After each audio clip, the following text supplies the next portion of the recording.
I've been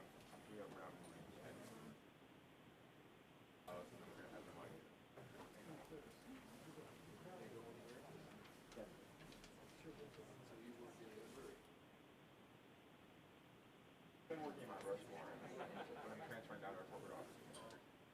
So I'm working mostly remotely right now, but we have still work. So I'm doing both jobs. Yeah, I mean, it's a promotion. Yeah. Yeah. So, an opportunity to pass up. Yeah. To leave here. There's only so many opportunities. I've applied for a few at Black Hills Energy and I turned down. So I gave up. And everybody has help wanted. Yeah, I know. You want to sit here instead of there? He does right now going on.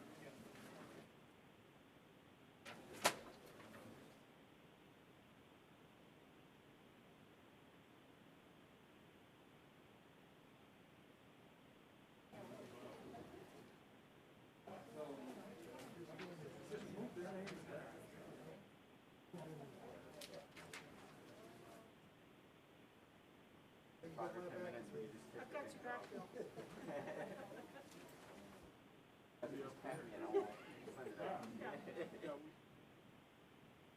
Yeah, we got one other day for you. Yeah. I'll watch these two shoes.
Good evening, everyone. Thanks for being here. This is a special council meeting to talk about the Vision Fund applications and potential action. It is January 10th, 2022. We'll start the meeting with a roll call and determination of quorum. Nordstrom. Here. Weifenbach. Here. Roberts. Here. Stroman. Here. Armstrong. Present. Jones. Here. Lehman. Here. Solomon. Here. Evans. Here. Drew. Here. We have a quorum. Okay, thank you. And next is the Pledge of Allegiance.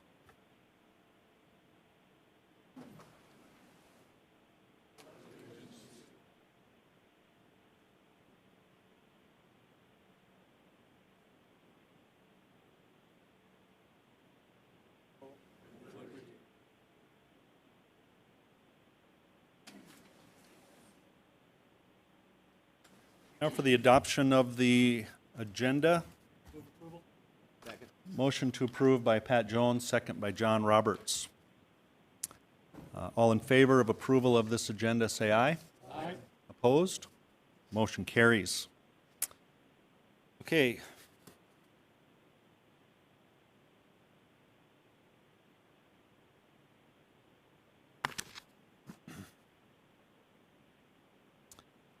The general plan tonight is we'll go into the non-consent items, we'll open public comment, and we'll hear these speaker requests. And those of you who are applicants then may want to stay around when the council is deliberating on your issue. They may want to ask you questions. But for the most part, you should plan that this few minutes you have at the microphone is your time to say any last things to the council before they take this under consideration. Once we get through the public comment, then we'll go into discussion and potential action. At that point, we're going to take these projects in some order. I'm going to look to the council president for that order. Even though there's only one item on the agenda, we'll be talking about a couple of dozen items tonight. We'll get one of those items on the table. We'll discuss it. Our normal council meeting rules will apply. We'll come to some vote after each item on whether or not there's a resolution. And then we'll move on to the next item. Okay? So now we'll open up public comment on item 1. And the name is it Abigail Anchor? Did I get that correct? Okay.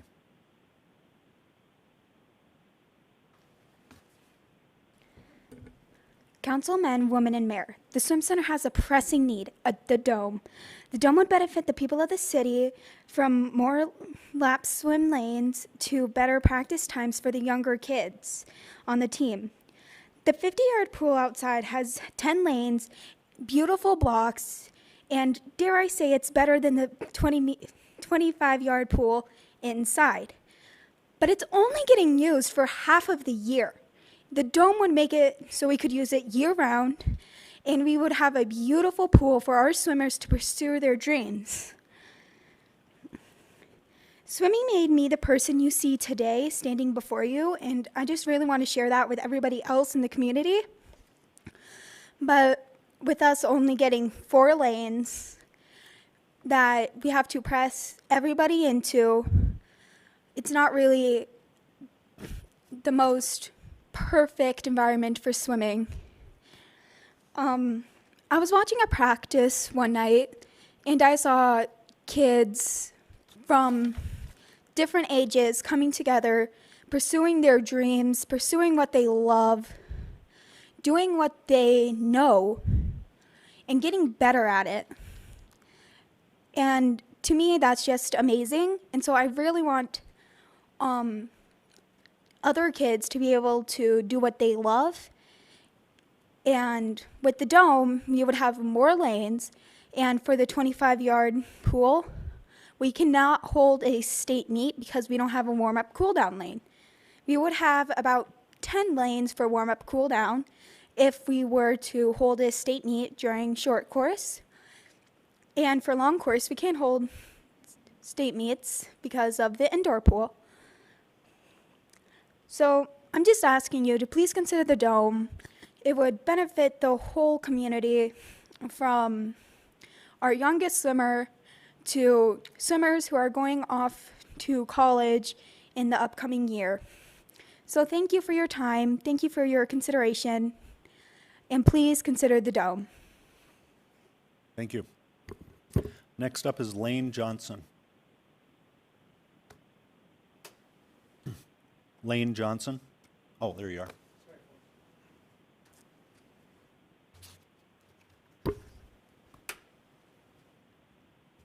I should mention that all the speakers tonight will have 3 minutes. You can watch these lights up here to see how you're doing.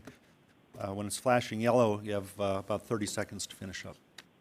Go ahead. Begin. Hi. Good evening, everybody, council members, mayor, guests. My name is Lane Johnson. I'm a parent with the Great Swim Club. I began swimming competitively in the Rapid City community when I was 9 years old. I swam for the Rapid City Racers. They were the YMCA racers at the time. Point being, competitive racing has been around Rapid City and this community and the Black Hills, not just Rapid City, since the 60s, possibly later, but that's the data that I have. We, this community, have built this competitive swimming environment. We have a much larger community now. We've had great successes with swimmers going off to Division I schools and beyond. But we're restricted to one body of water. We've been that way since the 60s. It's 60 years later. We need more capacity. That 50-meter pool gives us 20 extra lanes in the winter. We're the only there is no West River pool or facility to host a state swimming championship in South Dakota. We do not qualify. There's not a pool in West River. There's 4 in East River: Mitchell, Watertown, Sioux Falls, Aberdeen. I think there's another one. So that's where we are. We're behind. Gillette's had an indoor 50-meter pool since the late 80s and has hosted national championships there. We're in the middle of all that, and we don't have what most other communities our size and smaller have. So this sport does so much for the community. You've invested, this community has invested, we've invested in this sport for this many years. Let's take the next step. This is $1 million, money well spent. Return on investment for this $1 million is incredible. 20 years from now, this growth and this activity is going to return for us. So that's all I have. Thank you for listening. Thank you. Dan Simpson.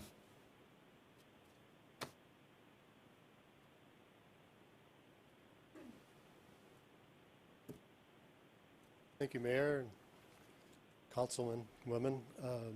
I'm Dan Simpson. I'm a lifelong resident of Rapid City, and I came here tonight. We're approaching the 50th anniversary of the flood, and there's plans, I know, in the works for, I think, quite a remembrance coming up. But over these 50 years, I've marveled at the lack of a proper physical memorial for the flood event. And I think that as we approach June 9th, that the council and the mayor, this will be in the forefront. This is going to be a big event. And maybe there would be some thought given to a proper memorial. I don't know exactly what that would be. I think that's an unknown probably right now. But, we go down to the Memorial Park, and I've often thought I could take a microphone and go down to Main Street and just start talking to people and asking them, what's that lake and park over there for? What's that all about? And I would say I would have a hard time finding somebody that knew what that was. They might say, well, it's a VFW memorial, which is fabulous. I'm all for that. Or a memorial to the Berlin Wall. And there's a lot of nice roses over there, too. But they wouldn't really realize what that parcel of land was. It was the memorial to the flood victims. And within that area, I'm sure there's a place for a physical memorial somewhere. And I just want to plant the seeds in your minds that maybe that's something that we could work on together, maybe a private and a government project, and just ask for your consideration during this upcoming event. Thank you. Thank you. Justin Harriman.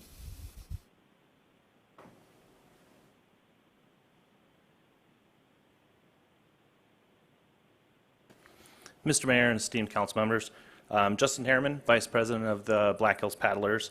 I came for the public comment to actually thank the committee members from the Citizens Committee. I know that they made a tremendous investment of time and substantial resources in all the work that they did. Want to thank them very much for some incredibly difficult decisions that they had to make, and let you know that I'm here if you have any questions. Appreciate your time very much. Thank you. Liz Hamburg.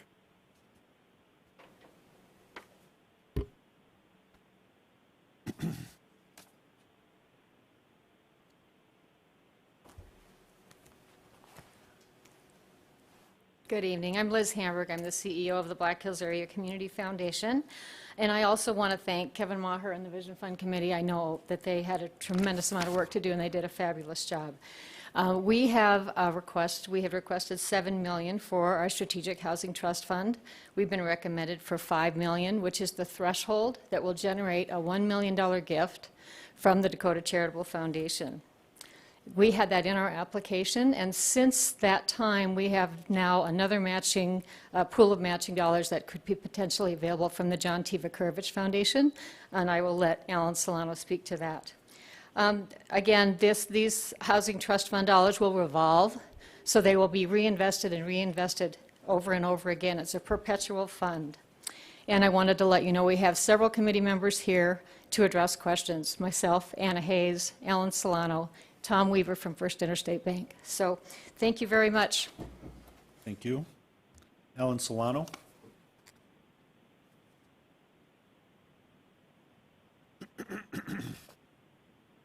Thank you, Mayor and Council. Alan Solano with the John T. Vakurovich Foundation. I also want to thank the Vision Committee and all of you as Council on the hard work that comes with making these granting decisions. As a foundation, I think both Liz and I are keenly aware of the challenge that comes from many requests and the need to discern what are your greatest needs. Oftentimes, we're faced with what the needs are versus maybe what our wants are. Those kinds of decisions take great leadership from the council, great leadership from the Vision Committee, the community leadership, and I think leadership from philanthropy. The issue of housing is not something that is new. This has been a growing problem, and quite frankly, is now a crisis for us. The John T. Vakurovich Foundation was happy to provide an opportunity for the Vision funds to be matched, as Liz said, up to $5 million. And so happy to stand by for any questions. Thank you. Thank you. Tom Johnson.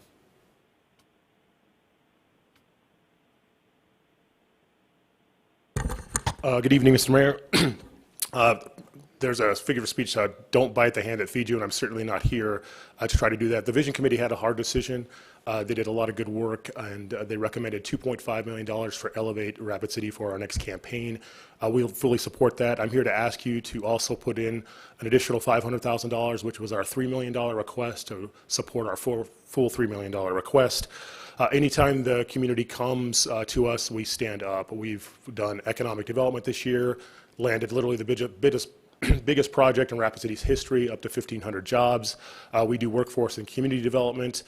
We've got 4 workforce development programs. We have a workforce crisis. We're in the middle of that right now. The community needs housing. We just hired a housing coordinator last week. She's here today.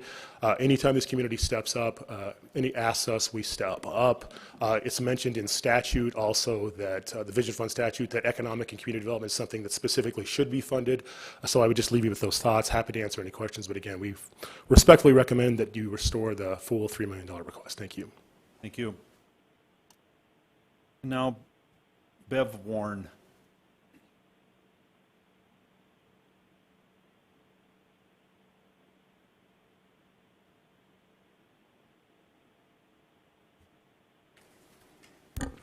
Good evening, Mayor, Council, Vision members, and citizens, fellow citizens of Rapid City. I'm a Lakota elder. I moved here after World War II with my family as a Native family from Pine Ridge.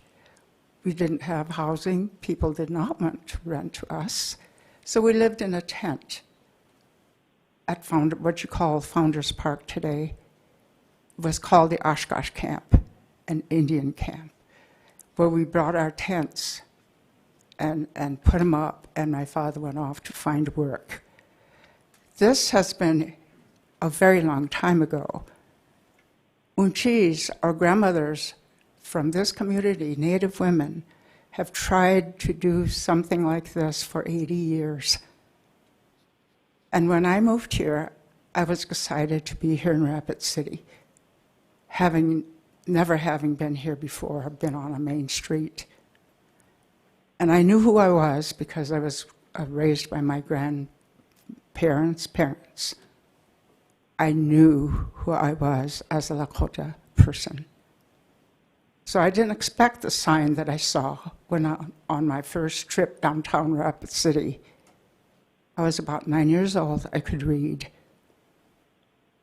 And as I looked at the buildings and the lights, I was excited, holding my father's hand. We came upon a display window, retail display window, which are generally located low to the ground. And I read the sign that said, "No Indians allowed." I stopped short because I was so against what I knew, who I am. How could they say that? So when I stopped, my father said, "Daku." He said, "What?" I said, "Why?" And he said, "It's because they don't know us."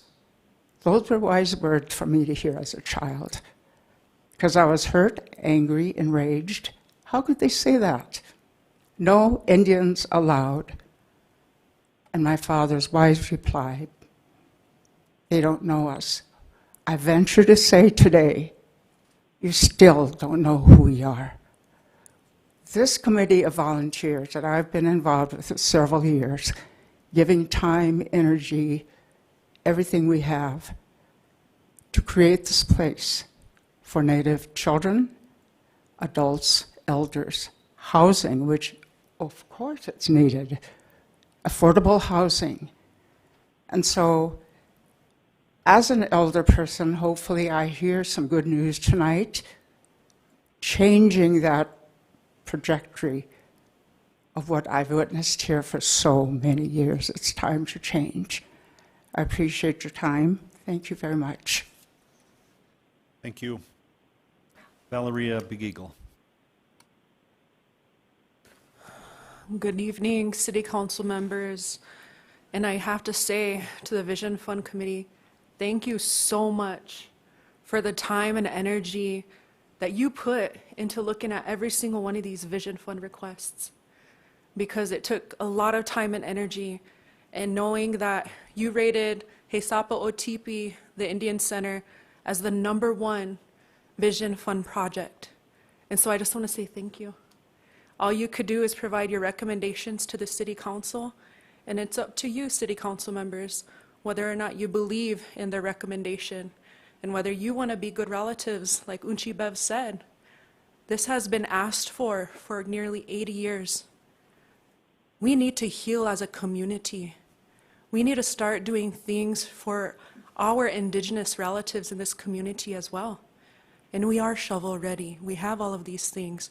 We have Hani Shafi as our developer. We have architects. We just need you to believe in us just as much as we believed in this process. And so I just wanted to say that much. Thank you for allowing me to speak tonight. It's an honor. I'm so blessed to have such amazing people with me tonight in Zoom world, or however they're looking at, they're watching this video right now. And I just want to remind you, this is for the children who cannot be forgotten. They will always be remembered, who passed away at Rapid City Indian Boarding School. This is for them. Thank you. LaFawn Janice. Good evening, City Council. I'd also like to thank the Vision Committee for all the time and effort you put in. I can't imagine what that process looks like. I'm here to talk about the HESAPO TP vision application and the CDC portion of it. The CDC will be the operating revenue, or generate operating revenue to support the community center. And with that, we have some pretty relevant community support. We have a developing partner, we have a banking partner, and our incorporating board is Tatewi Means with Thunder Valley CDC, Clay Colomb with Redco, which is the Rosebud Economic Development Corporation, Tom Johnson, who is the president and CEO of Elevate, and then, of course, like I said, our developing partner is Dream Design, and then our banking partner is Black Hills Community Bank. So just to reiterate that we have quite a substantial backing and community support in this project. Thank you. Thank you. Heather Thompson. Thank you so much. Thank you to the committee. I'm here also to speak on HESAPA OTP. We're trying to answer some of your questions ahead of time, but we're here. These are just some of the questions we've heard over the last couple weeks, but our team will stay throughout the process if you have any additional questions. So I was asked to speak to a couple of the legal questions that have been pending. We have tried to very much just focus on the project because we think HESAPA OTP and the community center stands on its own. You just happen to have the benefit in this case that it could also settle 70 years of legal litigation and outstanding questions regarding the 3 parcels that are in violation of the Act of 1948. So a couple of the specific questions that we've been emailed or you've asked us about. One has to do with standing. And if you read the statute carefully, again, I'm not going to give you legal advice, you've got your own attorneys here, but we'll do our best. The entity in the statute is Needy Indians. And if you look at the congressional record, it talks very clearly about Native American people living and working in Rapid City. It was a term of art at the time when that was passed in 1948. But as we've discussed in our conversations, the ultimate decision maker here is the Department of Interior. They are the holder of the reversion right for all 3 parcels.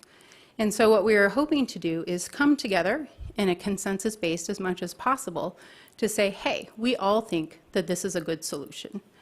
And if you recall, the Department of Interior sent you, City Council, a letter in 2017. So we are now 4.5 years past when we received that letter, telling us that they believe these parcels are subject to reversion by them and encouraging us to come up with a creative solution. And so that is what we've been working on with you for the last 5 years, is to try and find an alternative to reversion because we know that's concerning for all 3 of the entities that are on those parcels. Regarding the $20 million that was in your resolution that was passed last year, that is the negotiated upon number. The replacement cost for these 3 parcels is actually substantially more than that. So this negotiated cost or price incorporated the averting of litigation and the saving of that for all of us and having to go to court. We've been asked a question about, would people come forward and sue in the future? Would this settle it? We obviously cannot speak for anybody else besides the Rapid City Indian Boarding School and the Mayor's Committee that you have here. But what you can sit with is that if the Department of Interior agrees, then those 3 entities, the city gets and the school board gets clean title. So the issue is resolved. There's nothing left to litigate or to go to court about. So this is about getting 3 titles clean, period. And Department of Interior is the final decision makers. And then finally about sort of a lesser amount and whether or not land is or isn't included. The statute does require land to be part of the exchange. It doesn't say how much, but we think, right, the Department of Interior would want it to be of fair and equal value. That's the $20 million. So our team is agnostic as to the resources that you utilize to settle the amount, but we've only been presented with 2 options. One was the $20 million that you received during the COVID process, and it's my understanding that's since been spent. And then we were told to go through the Vision Fund process as the primary way to fund. And the Vision team, regardless of this legal conversation we've been having, the committee recommended the $15 million as their top recommendation. And so it would require some combination of cash and land to equal $20 million if it were to be a different amount. So I'll stop there. As I said, we're here to answer any of your questions during the time. We appreciate many of you that have reached out to us and had private conversations and asked these questions before today. But we appreciate your time. We know that this is a hard decision, and we're happy to be here to answer any further questions. Wopla. Thank you. That's all the speaker request forms that I have here tonight.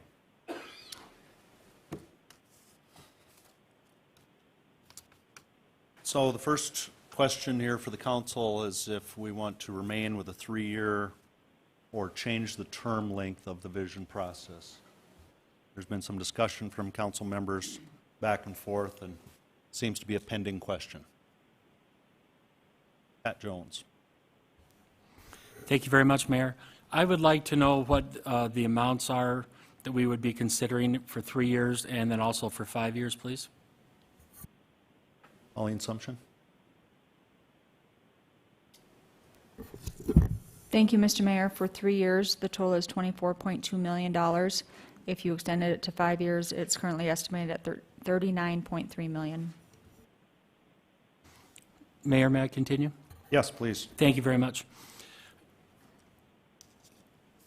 I believe we would be best served and the community would be best served if we focus on a 3-year plan for a lot of reasons. A main one is if we were to go 5 years, yes, we could fund more projects, but we would also be pushing a lot of other projects down the road that would have to wait 5 years to apply. There's a tremendous amount of worthwhile projects. Every project on this piece of paper is worthwhile. So if we did a 5-year plan now, we could do a lot. However, it would be 5 years before any worthwhile group could come forward with something again, and I don't believe that is in the best interest of our citizens in our community. So I would recommend that we work within the amount of the 3-year plan. Thank you. Any other discussion on this item? Darla Drew. Thank you. I know that the committee went through a lot on this, and we always have more very worthy projects that we cannot fund. And so pushing it down the road to a 5-year, I don't think it solves any problems for us. I think it should be a 3-year process, and people that don't get funded tonight or organizations that don't get funded tonight are looking at only 3 years instead of 5. I mean, what are you going to have, 100 different projects at the end of 5 years? That would be a ridiculous thing to ask people to sift through to get to the projects we want to fund. So I'd like to see it stay at 3 years. Thank you. Okay, Laura Armstrong. Thank you, Mayor. May I direct a question to Director Sumption? Yes. Since Mr. Jones asked about the 3 and the 5 years, what if there was a compromise and we did a 4-year cycle? What would that number be? 4 years would be estimated at $31.6 million. Did you get that? I yield. Okay, thank you. Someone's in the queue, but I think you've pushed the wrong button. Okay, Richie Nordstrom. I've got two cue boxes here to work with, so I get your attention a couple of times. Thank you, Mayor. I'm going to also support the 3-year plan primarily because of economics. And it has to do with if we can come up with $24.2 million in 3 years, another 2 years is approximately $15.1 million to work with. And I can see if we come back with in 3 years and do this again, that would be better than the 15.5. Now, yeah, you can argue the semantics or the minute differences on it, but essentially for me, it works out better economically because of the 3-year plan being at 24 instead of another 2 years at 15. That's my rationale. So I support the 3-year plan. All right, Ron Weifenbach. Thank you, Mr. Mayor. And I've sat through a few of these, and I have a couple questions for our finance director, Mr. Mayor. And the first question for Pauline would be is, what is the available balance in the Vision Fund now? I have not had a chance to reconcile that through the end of December yet, and so that I cannot tell you with 100% certainty tonight. I have an estimate, but I know that there's some things that are wrong with it. Take an estimate. At the end of this year, but then we also have projects to carry over to next year yet, is estimated at about 34 million. So if we do a 3-year plan or whatever, is this like, I think years ago we passed an ordinance, and it could have changed obviously as councils change, that we would do, if we didn't have the money, we weren't going to spend it. So it was like we had to have the cash in front of us. We weren't going to bond. So is it in question today that we're going to bond, or are we just paying for the projects as there is cash available? We have been, outside of the new arena at the monument, we have been a pay-as-you-go, so cash basis. Thank you. Okay, the item stays at a 3-year plan unless there's a motion to the contrary. All right, moving on to the first item. The Haisapa OTP Indian Boarding Lands, recommended by the Vision Committee at $15 million. Don't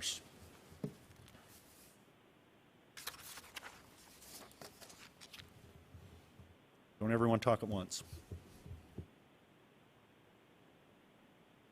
Jason Solomon. Thank you, Mr. Mayor. And I think for the sake of discussion, this won't be a surprise. I think out of respect for the significance of this conversation, I don't want to get into yeses and nos tonight. I think it should be held for separate consideration. Should we want to look at other vision funding sources if we come to an agreement, I think that's fine for down the road. But I think that the level of complexities and questions and things that are involved in this, I think for us to make the rest of this process go smoother, that way we can put better focus on this discussion. I think it's an important one. I think we want to do our time, or take our time and do it right. So my recommendation to the council tonight is that we separate this for separate consideration in the very near future. I'm not saying it has to be further down the road, but then we could take the 3 years to apply to the rest of these. And obviously, if we come to a resolution on this matter, we can figure out future funding sources for that. But that's my recommendation for the council in order to get the ball rolling. Thank you. Drew. Oh, thank you, Mayor. This is a complex question with a long road, but I think our friends have waited long enough. So I want to have a decision, or at least something to go on tonight. I was ready to propose, and I will propose if it feels like the council wants to go in this direction. The Bennett Clarkson area was worth $9.5 million, and I know Heather said that, she doesn't care where it comes from, just as long as we get there.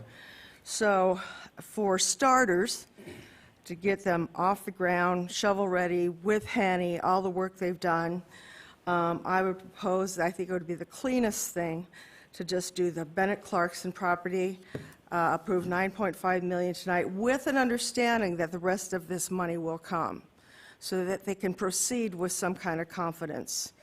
I'm not sure if that would be in the form of an MOU or what we'd need. That would be up to the attorneys to tell us. But I'm not prepared to do the $15 million tonight, but I would go 9.5 as a compromise, and to get them going. And it's a long time coming. We know that you are owed these things, this property, this project. I think it'd be great for our entire community. It's not just for Lakota. It would improve all of our lives. So thank you for being here tonight, all you committee women for the most part. And that would be what I would like to see done. Thank you. Richie Nordstrom. Again, thank you, Mayor. And I also want to thank the Vision Committee for all the hard work they put into this project. And it's not an easy decision here sitting.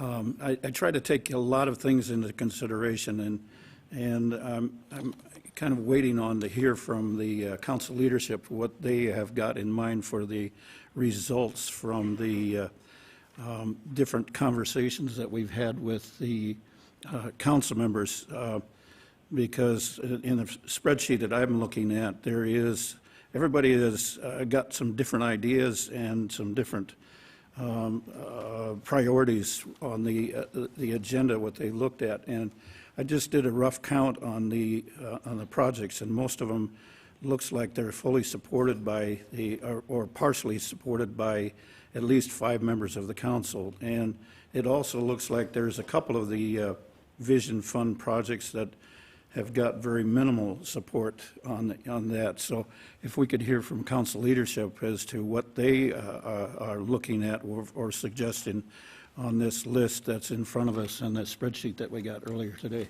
So if I can yield to the council president. I think we should. I'm sorry, what's that, Darla?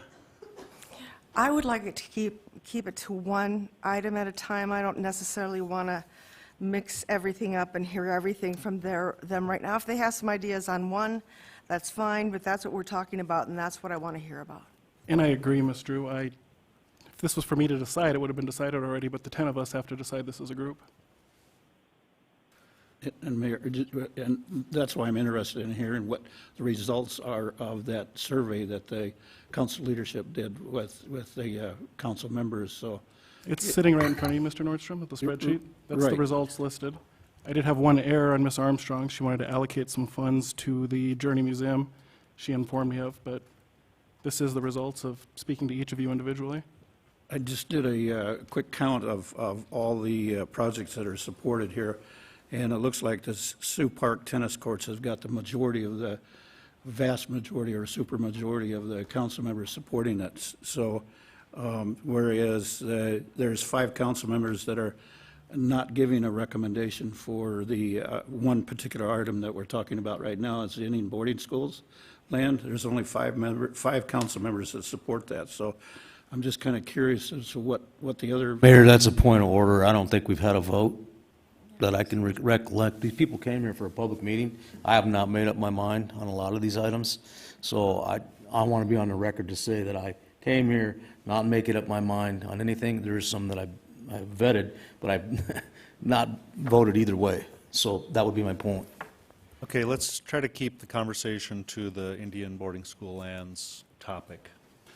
Mr. Nordstrom, to answer your question, I think we should entertain a motion for a certain amount and debate the topic and take a yes or no vote on each of these items. As you mentioned, item 6 should pass unanimously, but we'll handle that when we get to it. I think we need to have that conversation about the Indian boarding schools. Yes, definitely. Okay. Greg Stroman.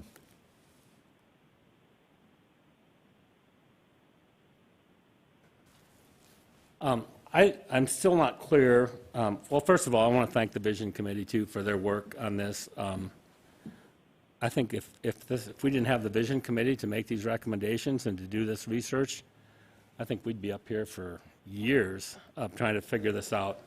And, you know, I've known the chairman, Kevin Maher, my entire life, and I have the greatest amount of respect for him, and I just appreciate all of the committee and what they did. I also really appreciate that this Indian boarding lands project is a worthwhile project in some form or another. I'm just not sure what. And I have a question about the land. If there is, as Heather Don Thompson said, there is a money component and a land component to this, and I don't understand where the land component is at this point. And so that's one of the questions that I have, is what are we going to do about the land component? Because that affects what we do on the money component also. And so I do have a couple of questions that, if I may, ask Heather to come to the microphone. She's extremely knowledgeable and articulate, and I would appreciate hearing her responses to some of these questions. Okay, Mr. Heather Mayor? Thompson. Yes. Yes, sir. Thank you, ma'am. And I guess this kind of goes along with the standing question. You know, there are other groups that have either not aligned with this group or have actually opposed it. You know, we've had this discussion for a long time, and what's the end game of that? Where are we at? To the best of our knowledge, sure, any opposition is going to exist for any project. And you have, 10, 15 non-native projects in front of you, and nobody has asked them to come to a consensus. And so just want to put it out there that we think it would be unfair to require that every single Native American person in the city of Rapid has a consensus on anything. With that said, as we pointed out, we sent you our list of all the meetings we've had and all the organizations we met with, which is about 10 or 15 of the major Native organizations in Rapid City that did that. So there's broad consensus in support of the community center. There are a handful of folks that oppose it, and I think you have in the non-Native community as well a group or two that oppose sort of everything. And there's definitely that group. We have reached out to them multiple times. Multiple people on our team have asked to meet with them, had called family members, have really tried to encourage them to join the conversation, and they have refused to do so. And so there's only so much that we can do on that front. The areas of concern that we've heard over the last 5 years or so is the general, you don't speak for me, and we've never claimed to speak for everybody. We've given you a full list of all the organizations we've worked with. There are tribal leaders that want to intervene and put this land into trust, and we've made it clear that that's a different legal process, different statute, different conversation. Am I missing anything? I think those are the two major areas. But we have met, as you know, we've had hundreds of meetings, and we've also met with the Treaty Council. Oh, excuse me, that was the third one, is that there are treaty concerns because all of the land in Rapid City is former treaty territory. And so we met with the Treaty Council, and they passed unanimous support. We also met with the Oglala Sioux Tribe, and they passed a resolution of support as well. With that said, it's a consensus-based movement, and in the end, it's Department of Interior's decision. I have one more quick question. I'm running Sure. out of time. In the paper recently, there was some news about that NDN Collective was getting a $50 million grant from the Bush Foundation. Has there been any consideration of applying for any of that grant money to work on this project? As you know, Indian is a totally separate organization, and they are a national organization that just happens to be based in Rapid City. I think those are two different questions. One, we have a liability with the city that we need to work out as a team. And are there additional monies that the community center would go after? Of course. And we're open to whomever might be interested in providing additional funds. So you would be willing to talk to Indiana about the community center? We will talk to anybody that will help fund this community center. Thank you. I yield. Okay, Pat Jones. Thank you very much, Mayor. Ms. Thompson, if you would mind saying that, Mayor, may I continue with her? Yes, please. Thank you very much. So I've been very clear, and to anyone that has wanted to talk to me about this, what my concerns are on the project. Philosophically, I can support it 100%. But my question about standing with your organization being the one to come forward and use your words, settle the legal issue of 3 parcels, how does this settle it to where nothing else could ever come forward again on this issue? Well, I want to be really clear. So this is the lawyer in me when you say this issue, right? So we're not talking about the Black Hills. We're not talking about all of the boarding school land.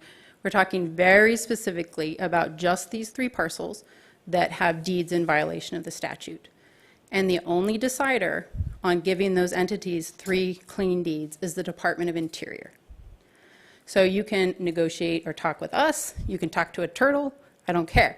But in the end, somebody has to go forward to the Department of Interior, right, and be like, we think this is a better way to resolve this issue than having the federal government come into our community and tell us how to handle it. But isn't it true that if a lawsuit or someone is sued or there's a judgment in court, it closes the book on that event? Explain to me, please, how your organization has full standing and legal authority to come forward and say that if we agree to do this, it will close any and all future action on anyone who wants to make a claim on this land. As I said before, the only entity that can do that is the Department of Interior. Exactly. So when you use the words, this will settle an ongoing issue, it doesn't settle it. If we go to the Department of Interior and we say, the majority of the Native American community, the majority of the tribal community, the majority of City Council in Rapid City think that this is the best way, and we're asking you to settle this and give 3 clean titles to those parcels so those entities don't have to move off. That is our best bet. We as a city do business with recognized governments, organizations, chartered groups, nonprofits, etc., who have a right to come forward and ask for whatever it is that they're doing. I don't see where your group has full standing to come forward. Where you stated that there's tribal support for this. Are there documents that state that? Yes. You stated that, okay, why haven't we seen them? We've met with several people who asked to meet with us and gave them that information. But the tribes don't have the standing. The needy Indians have the standing. But don't you think that if the tribal chairman came forward and said, we support this and we believe it would be a good idea, the city leaders of Rapid City would listen to that and pay attention to it in an effort to rebuild our relationships and do better with our friends who are the Native Americans? So our voice is irrelevant as Native community members in Rapid City? The only people you're willing to listen to are tribal leaders? Absolutely not, and please don't put words in my mouth because that's not anywhere close to what I said. As we build and work towards tilting the scales, at least in my mind, to be able to support this, the more authorized entities and groups that have the authority to come forward and speak are what tip my mind to make this happen. Now, if you say these exist, then I would sure like to see them, because I've never seen anything like this. You stated that you have Hanny Shaffey, who's going to be your developer and your builder. Correct. Okay, when did that agreement take place? Because that's new to me tonight, hearing that. Hanny has been a part of our team for approximately 5 years. Okay, so why wasn't that part of any of the other presentations? Why Hanny was wasn't his- concerned that the city council's feelings about him might harm our efforts. Well, that's an assumption that you made. You chose to do that. You asked me a question, sir, Yeah, and I answered right. it. And so then you have to live with your decision. You guys chose not to bring that forward. What about the school and Monument Hospital and anyone else who has an interest in this? It seems to me that the school or the city is being asked to clean up this situation, but the other players are not being expected to do anything. We agree. Well, why is that okay? It's Why not. is the city getting a black eye and being kind of beaten up by this in the public every chance that is available, but the school district has just walked away from it? We met with the school district, sir. We did an entire presentation, and they refused to engage. We met with all 3 stakeholders, Monument Health, West Hills Village, and the Canyon Lake Senior Center. I believe the mayor can speak for himself, has reached out to them on several occasions. We can only assume that they are not as concerned about losing their property because they have not engaged or provide any alternatives, including entities like Monument Health and West Hills Village, which are very well funded. We as the city is working very, very hard to try to find a way to agree philosophically, financially, and legally to make something work. And trust me, philosophically, I'm there, but I'm not there legally. So if we're working as hard as we are, we're not being let off the hook by your organization. You keep pushing us, nor should you, okay? You keep pushing us, wanting an answer. What's it going to be? What's it going to be? And I respect that. But I don't understand, and I struggle with the fact that others are just allowed to walk away, and it's okay, because that's how I see it. Mm-hmm. Why are you allowing them to do that when they have just as much of a stake in this as we do. They have a stake, they don't have legal responsibility, sir. They don't have legal responsibility. And that's where it all comes back to. Only those entities who have legal standing should be part of the process in resolving it. That's time. We have been told... And we do as needy Indians, sir, as the statute clearly says. Okay, my time is up. Thank you, Ms. Thompson. Thank you, Mayor. Thank you, sir.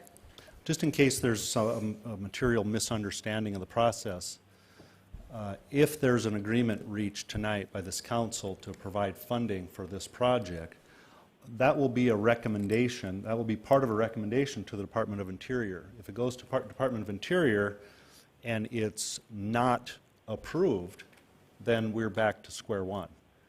If only when they approve it will that free these deeds that we're talking about. But just want to make sure there's no misunderstanding about that. Ron Weifenbach. Thank you, Mr. Mayor, and I appreciate some of the conversations of my colleagues, and I definitely appreciate what the elder had said earlier. And it's been one of my frustrations from being basically raised in South Dakota and being a political person. Sometimes you hear talk about people, they don't like you, whatever. And I always tell them, they don't like me because they don't know me. And I get that. And it's been a question in my mind for a long time. People that come to Rapid City, that appreciate Rapid City, that live in Rapid City, a lot of people that live here know the Native population. They know their culture. They understand there's just a lot of cool things to be said about it in any other words. People that come to Rapid City don't witness that. They don't witness what culture does. I have several rentals in Rapid City, and several of my tenants are Native, and a lot of them they're dancers. They do these types of things, and for years we've tried to bridge this gap. Now today I find us convoluting the message with the Indian boarding school land. Is it part of this vision fund? Is it not part of this vision fund? Is there some settlement? To me, in my mind, I've come to no conclusion. A lot of the documentation we haven't even seen. I don't think maybe very few people on the council have seen the letter from the Department of Interior. We ask those questions. We don't get that information. I mean, years ago we tried to pass some stuff to do some powwow ground meetings and stuff like that, and it didn't work. Something happened with the stakeholders that came forward weren't the right ones. I get all that. I'm not against doing anything that showcases the Native culture and promotes the Native culture in our community. Matter of fact, I'm all for it. And I've tried to work with several different people at several different times throughout my life, and it's like we got a lot going on, so it's like drinking water from a fire hose if I'm expected to do it all. Yeah. I don't want to convolute what's happened with the other three properties. I haven't ever seen standing on, or are we really legitimately responsible to do something with those lands? For me, if that's the case and it says revert it back, I'm all for reverting it back. And the reason is, then we're doing what it's said to be done. I mean, and you go through, the government makes deals and stuff, and they never abide by them. They don't finish them. They don't do what they said they do. If that's the case, if we are to revert these lands back, let's revert them back. Then it's done properly, correctly, it's right. Maybe that's an extreme position to put, but it also puts all the stakeholders in the same room. I mentioned earlier that some people don't want to come to the table. If we are in violation, I don't know. I only know your position. Our position from the city, I don't know what it is. And the letter from Department of Interior regarding their position. And if that's the case, then we need to work with them and say, how do we resolve this? If we're going to revert it back, that would be my position. But revert it back, and then it puts everybody at the table and says, but on the other thing is, how do we do this going forward with what can we do as a cultural center? We built a $130 million building, civic center building, took up half the vision fund. In that period of time, one of my thoughts was, how do we tell people who the Native people are in our community? How do we do this? How do we make that happen? I think it's two separate questions. I'm willing to keep working for it. When the MOU came forward and they said we want to work with whoever it takes to resolve that issue, I'm still on board with that 100%. But we have to have, and Mr. Jones had articulated it, we have to have finality. There has to be finality for the councils moving forward, the people of Rapid City, and the Native community. But on this other thing, if we want to put together a culture center, I'm for it. I think it's a great idea. I think the recommendation from the TIF committee recommended it. I don't think they wanted it to get convoluted with the two because I think it shortchanges the whole process. I think it, not the process, I mean what we'll really want to do in the community here. And the Native culture is, I don't think I could put it any better, and we don't know who you are. I mean, and not saying that from my perspective, I do, but from a lot of people that come here and see here, and you know, it's I don't know, shameful at the least, and I'm not shaming anybody. I'm just saying I don't like to see it convoluted with the two. So I think if we could find some happy medium that says, let's resolve, as we said in the MOU going forward, let's resolve that. If we revert the properties back, it brings everybody to the table. They have to make a decision. Do you want to lose your property, or do you want to do something else? But then we need to look at how do we. Gesundheit. I think someone wants to speak. I don't blame her, man. She's telling me to shut up, so I'll shut up. I'll yield at that thought, just so you know my feelings on it. So. Thank you, sir. Laura Armstrong. Thank you.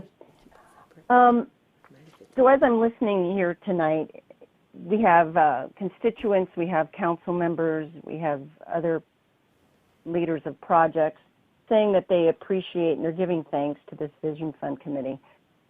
Last summer, Greg Stroman and I had the privilege of going through all the applications for the people that wanted to serve on this Vision Fund Committee. And from that, we have 10 of our constituents, and we also have 2 alternates, and then we also have 2 youth city council members. And I think Mr. Stroman will agree that we had the best of the best applying for this opportunity to serve on the Vision Fund Committee. And that being said, the work that they did put in, and it is hard work, it's time away from their families, time away from their work, time that they could just be doing whatever they want, but they decided to invest into the community, into all these projects. And interestingly enough, this is the very first time, to my understanding, that these projects were prioritized. Correct, Mayor? I'm sorry.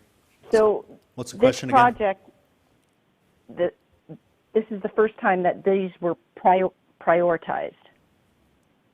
No, I don't believe it's the first time they were prioritized. Okay. Well, that aside, it is prioritized at this project as number one, with the bulk of the funds or strong percentage going towards this. For us to push this off or to table it or to talk about this at another time, I think it's disingenuous and it's disrespectful, not only to the committee, but for the people that have put their time and effort into this specific project. And again, I have to reiterate, this committee, these are our citizens. These are the voters. They want, this means a lot to them. So we need to value what our voters and what our constituents say.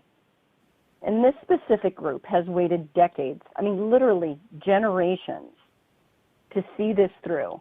Every time this came up, a community center was the top choice, time and time again, in the 1970s, 80s, 90s, all the way through to right now.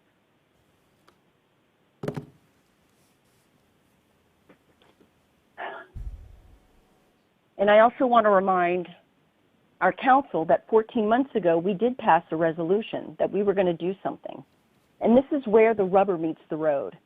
And us picking this apart is not good for, not only for this process or for the Vision Fund, it's not good for our community. And this specific group has jumped through numerous hoops. They've met with stakeholders, they secured a developer, they have a banker, they have tribal support. They've done everything. They told to apply for the 2020 surplus funds. They were told to do the vision. They've done everything that we've asked them to do. And just kicking the can down the road is just not beneficial. And while my colleagues have some concerns about the legal standing of it all, I just really think that's complicating that. It's just complicating and muddying the water. So let's look at the history of the last 27 years of the Vision Fund. It started, what, in 95? I had the pleasure of going through each and every fund this weekend, going through how much was allocated. And I broke it down to various categories. And while that can be subjective, I found about 15 of them.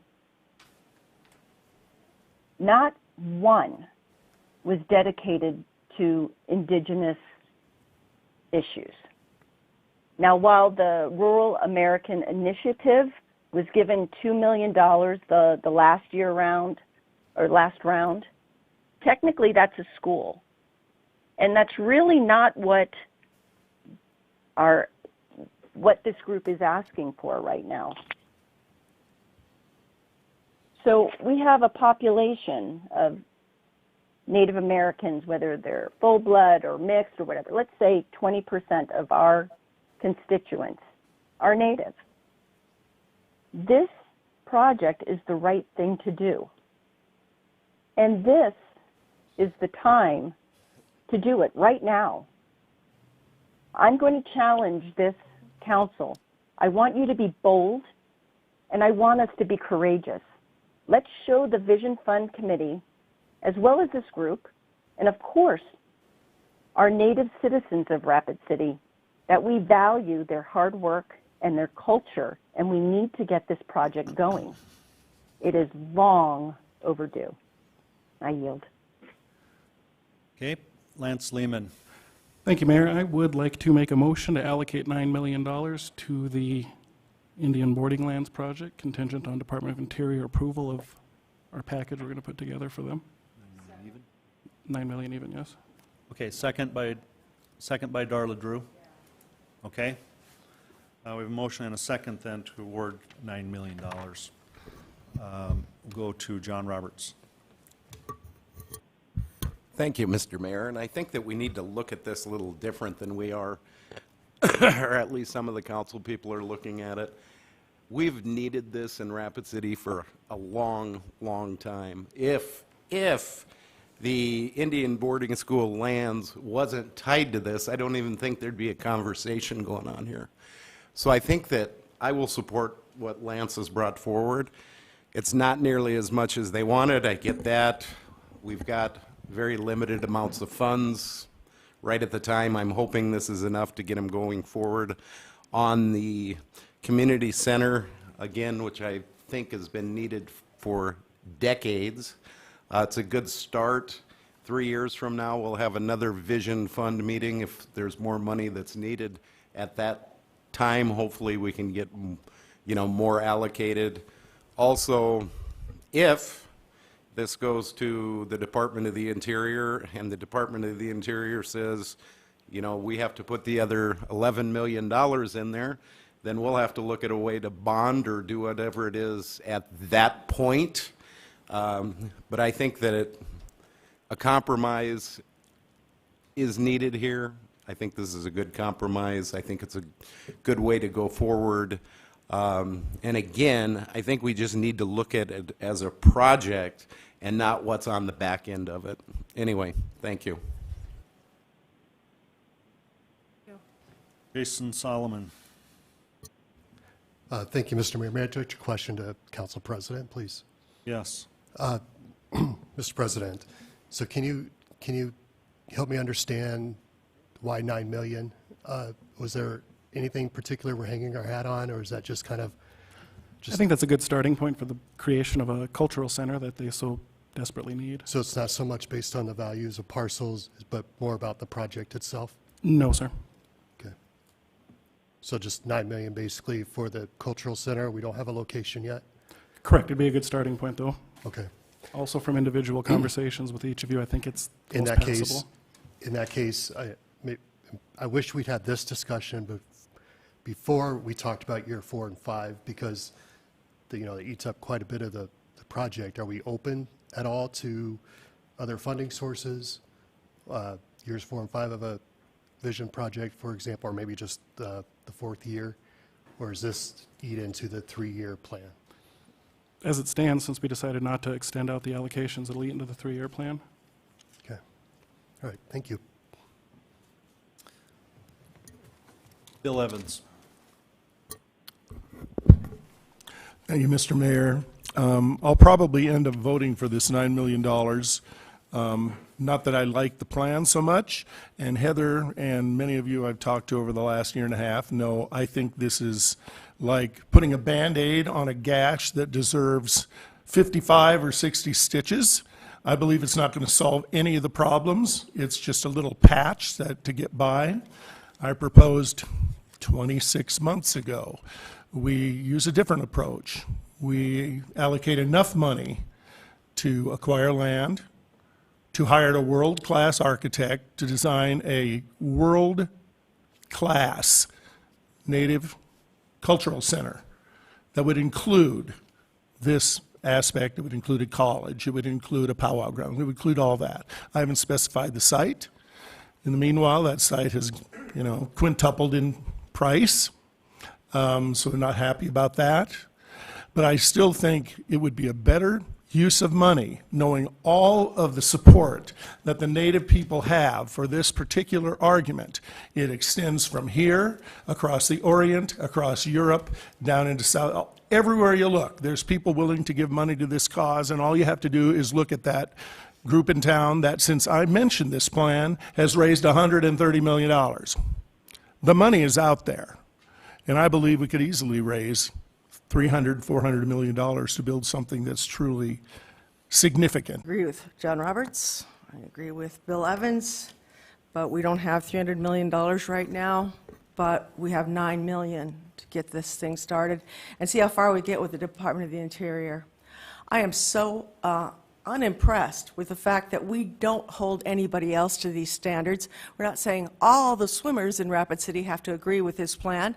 We have to have 60-year-olds here. We have to have 2-year-olds. We have to have everybody here before we can say yes. Same thing with the YMCA. We don't do that with any of the other groups that are here. Why do we expect it of this group? And they've come to us so long ago defining what it was needy Indians in the original documentation. And that's who you said you represented. It's not a mystery, and then we take it to the Department of the Interior. Once again, not a hard road to follow. Give them the money, they start the project, and it's going to be great. And I do believe that you'll get money from all across the country and across the world, like Bill said. But if we're going to hold other people to these same standards, then let's have a room full of just YMCA people. Let's have a room just full of swim people. We don't have Central States Fair. We don't have that. We're holding them to a different standard, and it's unfair. So I'm going to say yes to this, and I hope that we see the end of it, because the Native people here are not a color, they're a culture. They need to be respected, and they need to have their culture somehow. Some of the priorities of the things that people see. That's why they come here. A lot of people want to come here and see Native Lakota, Dakota, Nakota work, and there's nowhere right now. So let's do this. Thank you. Richie Nordstrom for 1 minute, 30 seconds. Thank you, Mayor. Very briefly, I can support the compromise of $9.5 million, but Ms. Thompson, I believe that you have a letter of resolution. I remember reading something about the I can't find it within our resolution that points to the Department of Interior, but I remember reading that letter that the department sent out to us. And correct me if I'm wrong on the summary of it. It is, paraphrasing what they said in there, is that it has to do with making an agreement between your group and the city of Rapid City. I believe it says the Native community, sir, just to be accurate. Yes, I stand corrected. Yes, the Native community and the city of Rapid City to come up with something on that. So, but I do remember reading that letter from the Department of Interior, because it's around someplace, and I just didn't save it. So The other It part. should be in your inbox, sir. We resent it Wednesday or Thursday last week. Is it back in there? Okay. Okay. Sorry, I missed it. The other point that I want to make is, I believe there is some other additional funding that's available out there in the community or the world, whatever the best term is for that, but I believe there is some other revenue sources that are available out there for you, and it sounds like you've got some people that are interested in helping you find that money as well. So, good luck. Thank you, sir. We're going to go to Finance Director Pauline Sumption. Thank you, Mr. Mayor. I'm just going to ask that the council keep in mind that this money is not all available day one. And so when you make your motions, I need some kind of direction on how to allocate the funding across the 3 years that we have. And for clarification's sake, 2022 is year one. Correct. Correct.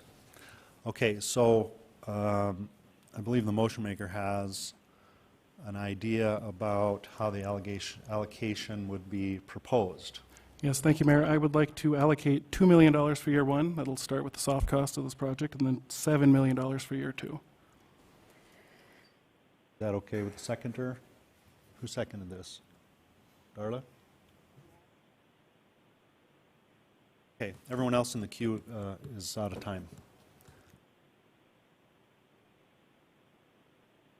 Okay, we have a motion on the table to award $9 million contingent on final approval by Department of Interior, $2 million in year one, $7 million in year two. All in, well, let's go to roll call vote.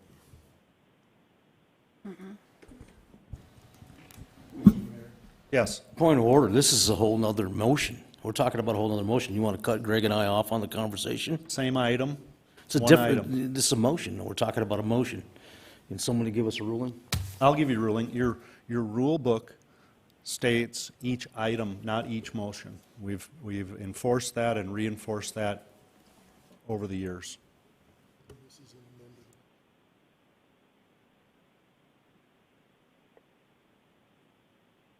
Roll call vote, please. Jones. No. Lehman. Aye. Solomon. Evans. Drew. Aye. Nordstrom. Aye. Weifenbach.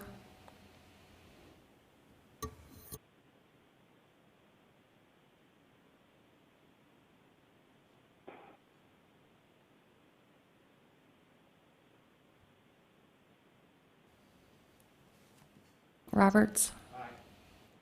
Stroman. No. Armstrong. Aye. Motion passes 6-3. Okay, thank you. Thank you, sir. 2, 3, 4, 5. I got 7. I got 7. Who voted? One more time on the count. I didn't hear what Weifenbach said, yes or no. He said aye. Okay, then it's 7-3. Okay, thank you. Okay. Number 2. Black Hills Area Community Foundation. For point of order clarification, since we only got one item on the agenda tonight, are we all done talking? Because there's only one item on the agenda, and that's this whole conversation. We explained the ground rules that we would discuss each item on the list as a separate item. We could go back and rewind the tape and see if that's the case. But Well, that is the case. Item number 2 on the agenda then is Black Hills Area Community Foundation, Rapid City Strategic Housing Trust Fund for Workforce Housing. Would entertain conversation or motions.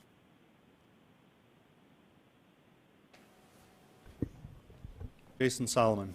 Thank you, Mr. Mayor. I'll make a motion to approve at $5 million. Second. Second by Laura Armstrong. And be thinking about allocation. Maybe someone wants to ask questions about how ready they are to. Thank you. Would you mind if I retain the floor? No, I So would that not I could- mind. I just wanted, with the allocation the last time, the $7 million does take all of the allocation for 2023, so we have 2022 and 2024 left then. Okay, you have the floor, Mr. Solomon. Would you mind if I ask members of the Strategic Housing Initiative if there's a timeline? That'd be a good question. A deadline that we need to be aware of? Excuse me. And it looks like we have Liz Hamburg coming up. Liz, hi, thank you. Given our limitations, is there a year where if it's 2022 versus 2024, is there an urgency to the funds being released at this moment versus a couple years down the road? At this point, I mean, we will be also working within the state legislature. We've got people lobbying there. Housing is a priority for the state of South Dakota. And so a local investment in housing here is going to help us leverage dollars at the state levels. Okay, all right. Thank you. Okay. Bill Evans. Yes, I just want to make sure everybody here observing understands why I will be voting no on every other item on this list. I have said for several years now, it is full time that we honor the victims of the Rapid City flood. I proposed a flood memorial which was funded with $0. We're at the 50th anniversary of that.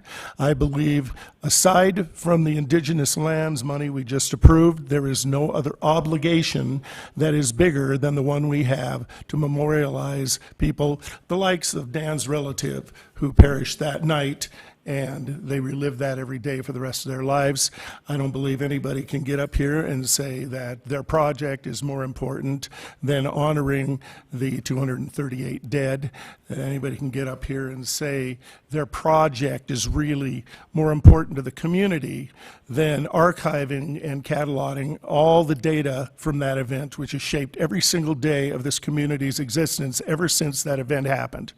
And as a person who lived through it, I am going to stick by my guns, and I will not vote for anything else until we start talking about an appropriate flood memorial for those people that perished and the thousands of homes that were lost and the thousands of businesses that were affected. And so that's where I'm going to be tonight. And it's not that I don't support virtually every one of these projects, but I have to do this based upon what I want, what I need, and what I'm obligated to do. And all of these are wants. Very few are even close to being needs, but we have an obligation to build an appropriate flood memorial. 50 years is long enough to wait.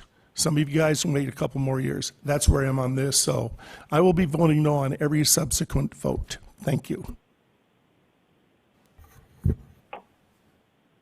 Pat Jones. Thank you very much, Mayor. If this is approved, that will put us at $14 million allocated. We are working with 24.2. So that would leave us roughly $10 million left, or I'm sorry, $10 million left, and we have $14 million worth of projects on here, plus the city projects of $10 million. So we're going to have to either cut some out or reduce funding in a lot of these other requests or something. So we're setting ourselves up for quite a challenge here for the next few minutes. Thank you. Richie Nordstrom. Thank you, Mayor. Question for Liz Hamburg, if I may, please. Yes.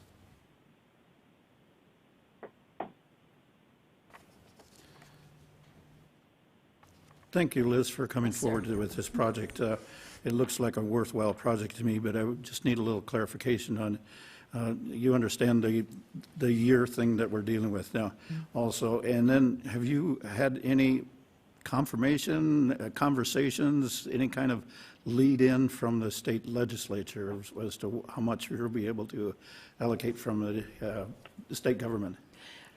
Right now, no. I mean, it's everything's up in the air. We know that housing is a priority as far as the state. We know that that the governor is looking at infrastructure dollars, but as far as how things will shake out, we really don't know yet. Thank you. Thank you. I think that's all I've got for you, Liz. This is something that I've been supporting for a long time because I think the Black Hills Area Community Foundation is the proper place to do the loans and everything that they are capable of doing. So I look forward to having this opportunity for the for the Black Hills Area Community Foundation to come up with a plan now, the next step, and hopefully we can use those dollars to start getting to work within our community. Thank you, Liz. Thank you. Greg Stroman. Thank you, Mayor. Could I ask Mr. Solano to take the podium again, please? Yes. Thank you, sir. I don't want to put you on the spot, but I guess things are kind of fluid in here tonight, so we kind of have to roll with it. And I've spoken with Pat Burchell quite a bit about this too, and obviously I think it's a really worthwhile project. I guess my question is, you know, one of the things that really made it attractive to me was the Vukirovich Foundation willingness to match those funds. If we were to, and if you don't want to answer this, that's fine, but if we were to allocate less than $5 million, would your foundation, do you know if they would still give $5 million, or would they just match whatever we did? Thank you for the question. The decision by my board of directors to date has been to match the dollar amount. So if it was less than $5 million, I anticipate it at this point in time that that what we would release would be less than $5 million. It goes a little bit to the timing issue that was talked about in that. You know, our board is holding aside those funds to make that match, hoping that whether through the Vision Fund or if, as we work with the state, we can continue to get this Housing Trust Fund growing. So I can't speak for the board. They've already made their decision to use it as matching funds. So I understand. So I couldn't commit to that they would release those funds that were not matched. I appreciate that, sir. Thank you. I'm done. Yeah. If I can. Sure. And so we also have the $1 million that is also there from Dakota Charitable. So really what you're looking at in matching is if the council approves the $5 million, there will be a total of $6 million in matching that will come in. Gives us a lot more bang for our buck then. Yeah. Okay, thank you, sir.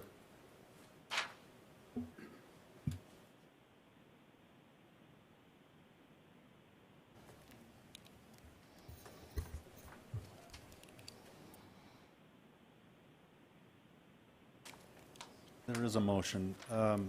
Mr. Solomon, refresh our memory on what was the answer to your timeline question.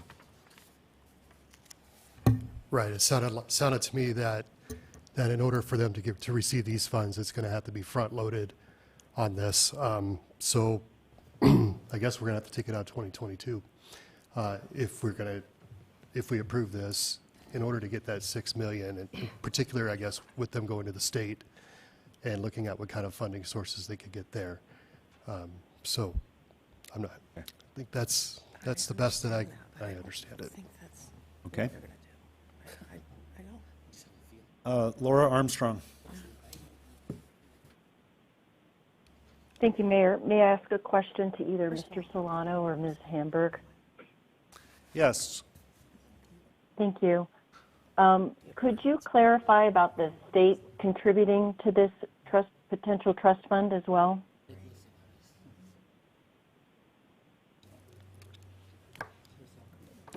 Our hope, and the plan that we have is to go to the state and look for a one-to-one match. So the dollars that are invested locally would be matched by the state. We don't know what this will look like yet. We really, and until the legislature gets together and has these discussions and reviews some of the proposals, we don't know what that will look like. But we do know, and in our conversations with the policy advisor of the governor's office, that having a local investment here is going to carry weight in getting dollars distributed locally. So basically, they're looking for us to dip our toe in or jump right in before they will agree to. We need to have skin in the game. That's right. What we're hearing is locally we need to have skin in the game. So potentially the $5 million, we have the $1 million from Dakota Charitable Foundation. Isn't there? Why do I think there's also some other private donations? Yeah, we've received several contributions already philanthropically from businesses and from individuals. So, that's how the fund balance has grown so far. We have a $550,000 loan out right now to an affordable housing project for Common Bond. And, that is, Right. this model is kind of what we're going to be using going forward. But we can only invest with the money that we've got. And so we're, obviously need to build that fund to create those revolving dollars. Okay. Thank you. And I just want to remind this council that David Lust, this was a part of his vision, and I will be voting yes on this for a lot of reasons, but for that reason too. Thank you. I yield. Okay, thank you. Darla Drew. Thank you. This one gives me a lot of heartburn because we're getting involved in development. We're going out and building houses. And there are plenty of individuals that are doing that in our community at this time. I think that the market may find that they will have to have cheaper houses that they're building that is appropriate for the people that are looking for them at this time. I can't say yes to $5 million on this. I think there's plenty of room for people to raise money on this particular item. Personally, I want to save more money for the projects on down the line. I could go $3 million on this, but that's about all I could do. If it's going to be $5 million, I'm going to have to be a no, because it is, we're competing with private businesses in a way. And I know we're having a revolving fund. I've read about it and all the good it will do, but it gets into the area of private versus public to me. So thank you. Finance Director Pauline Sumption. Thank you, Mr. Mayor. Based on Mr. Jones's comments earlier about the funding available, I was looking at the revenues for 2021 compared to what was actually budgeted to start with, and I feel like we could safely add $2 million in 2022 for additional funding, for a total of $26.2 million then for the 3 years. And the first year total then would be? $12 million for the first year. $12 million. Okay. Duly noted.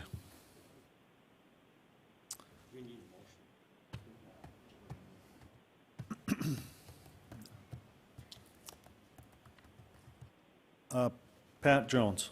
Thank you very much, Mayor. Liz, I believe my question is for you, if I may, Mayor? Yes. Thank you very much. So in talking about the money that you're going to get or going to try to get from the state, and I'm confident that our local legislators are very much aware of the need for housing here and are going to work hard to go to bat for us. Well, and you mentioned a one-to-one match, what we're hoping to get, is that correct? Would that be of the entire pot that you have, the private donations, the whatever amount, let's say $5 million from the city, the $1 million from John Bukurevich, that would be the whole thing, and whatever that ends up to be, you're going to carry that to Pier and try to get a match, correct? Yes. So the bigger this is, the more we can hope for to get a match or at least some kind of a formula to enhance that. Yes. Okay, it wouldn't just be the money we're putting in. Correct. The only contingency upon, as far as the city request, is the Dakota charitable match. That $1 million is contingent upon a $5 million vision fund from the city. Right. So if the city gives 5, here comes another 1 million for 6, your other funding sources, whatever that is, we're going to try to get a match. Yes, sir.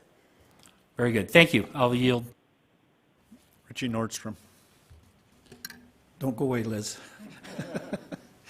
And you may not have the answer for me on this, but when you're talking to the state, is that through the GOED, the Governor's Office of Economic Development, or because as I understand, the governor's budget is putting a lot of housing money into GOED versus into the South Dakota Housing Authority. So if you don't know the answer, that's fair. I don't know the answer.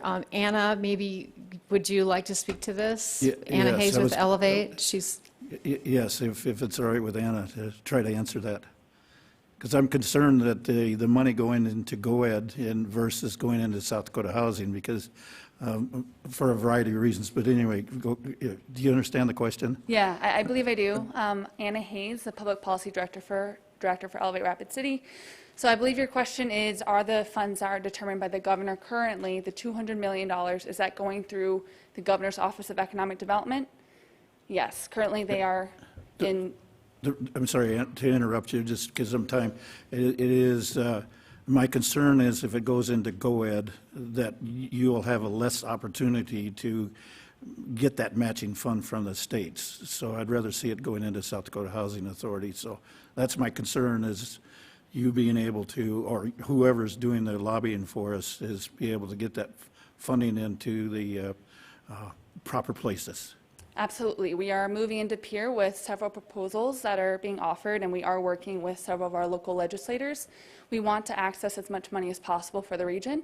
Right now, we would love to see the funds to move through the authority. That is also our preference.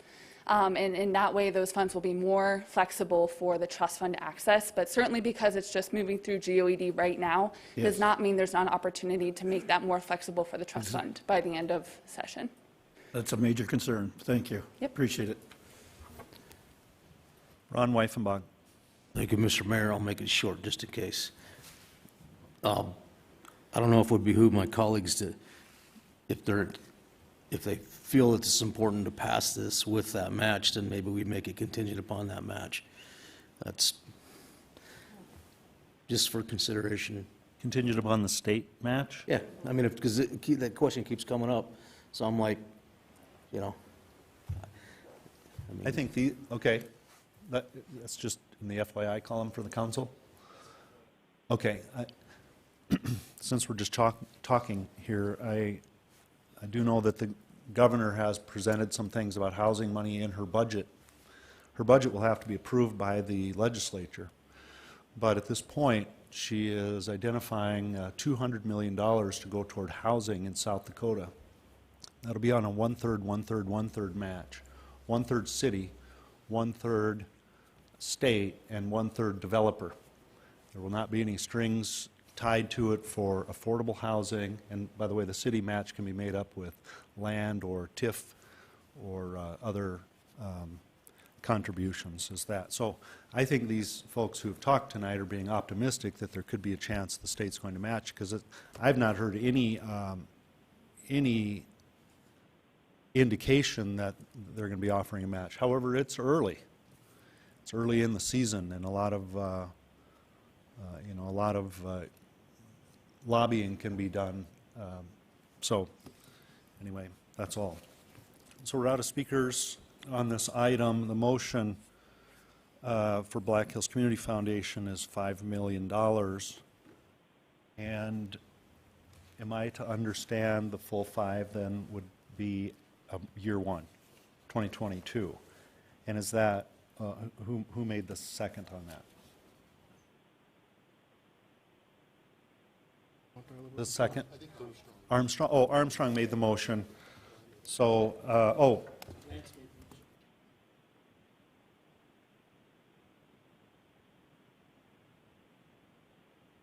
okay, hold on. I'm being summoned by, I don't know if, Laura, were you wanting to speak, or did I say something wrong? Correct. I believe Jason made the motion and I second it. Okay, correct. So then the caveat to the motion. I just wanted to add a few things. Okay, go ahead. Based on what my ward mate said. I fully support this project because it's happening locally, and that's the beauty of it. But the funding is far-reaching to peer, and can come back here. And this concept is completely out of the box. And I want to remind my colleagues, a lot of us ran on affordable housing.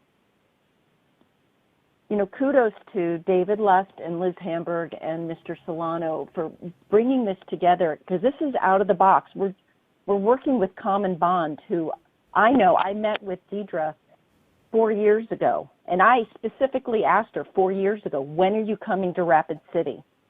We have been laying the groundwork for 4 years. And Alderwoman Drew, you know, I understand, you know, your concerns about us going into this business or being a developer. My understanding is the city does public-private partnerships all the time. Correct me if I'm wrong. Once again, this is an item that needs to be done, and it needs to be done now. And we've got some money. This is the best way to do it. Let's do it. I yield. Okay, thank you. So then the motion again is for $5 million for year one. We'll go to a roll call vote, and I do have a request from a member of the viewing audience for the council members to turn on their microphones when they vote. That'd be great. Roberts. No.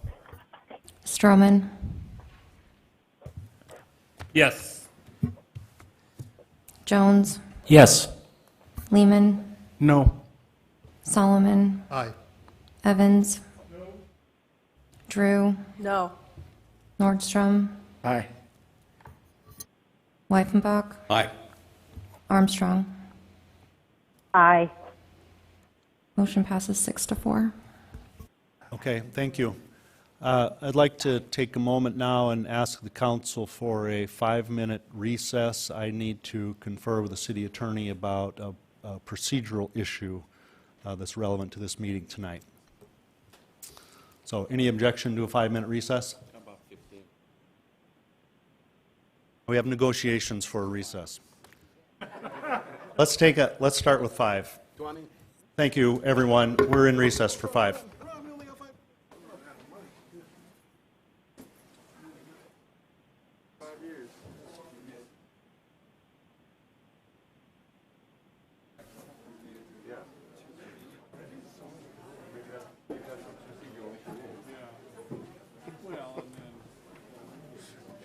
How you doing, Bill?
I'll talk to her.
Thank you, everyone.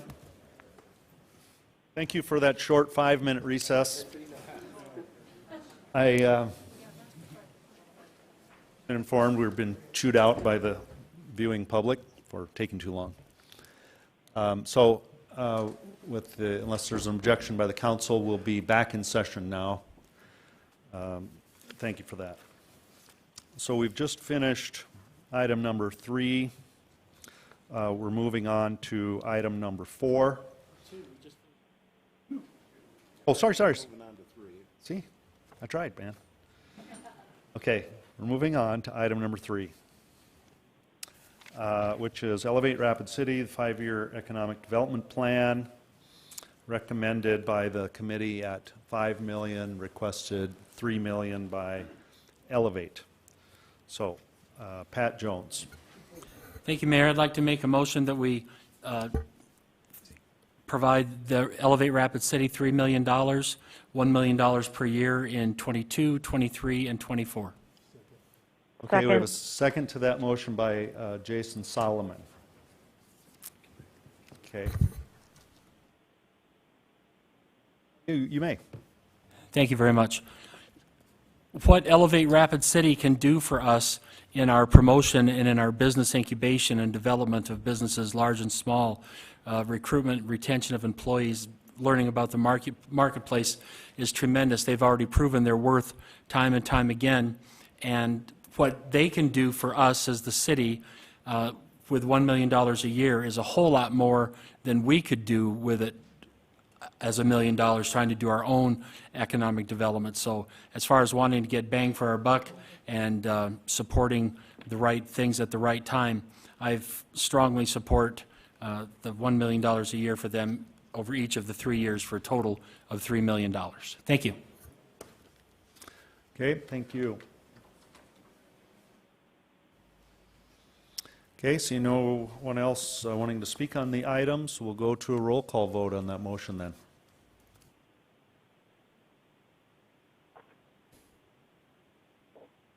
Lehman. Aye. Drew. Nordstrom. Aye. Evans. No. Roberts. Aye. Stroman. Aye. Armstrong. Aye. Jones. Aye. Solomon. Aye. Weifenbach. Aye. Motion passes 9-1. All right. Thank you, everyone.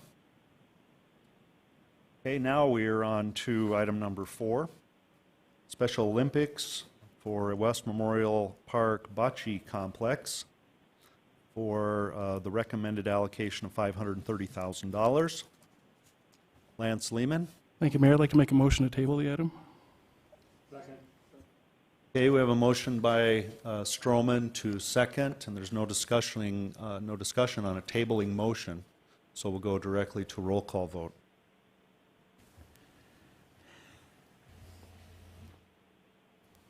Jones. Aye. Lehman. Aye. Solomon. Aye. Evans. Drew. So we're voting to table it, right? Yep. Aye. Nordstrom. Aye. Wyffenbach. Armstrong.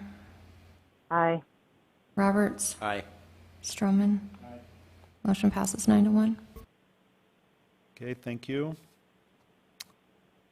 Next, the South Dakota School of Mines renovation of O'Hara Stadium for the recommended amount of $4.5 million.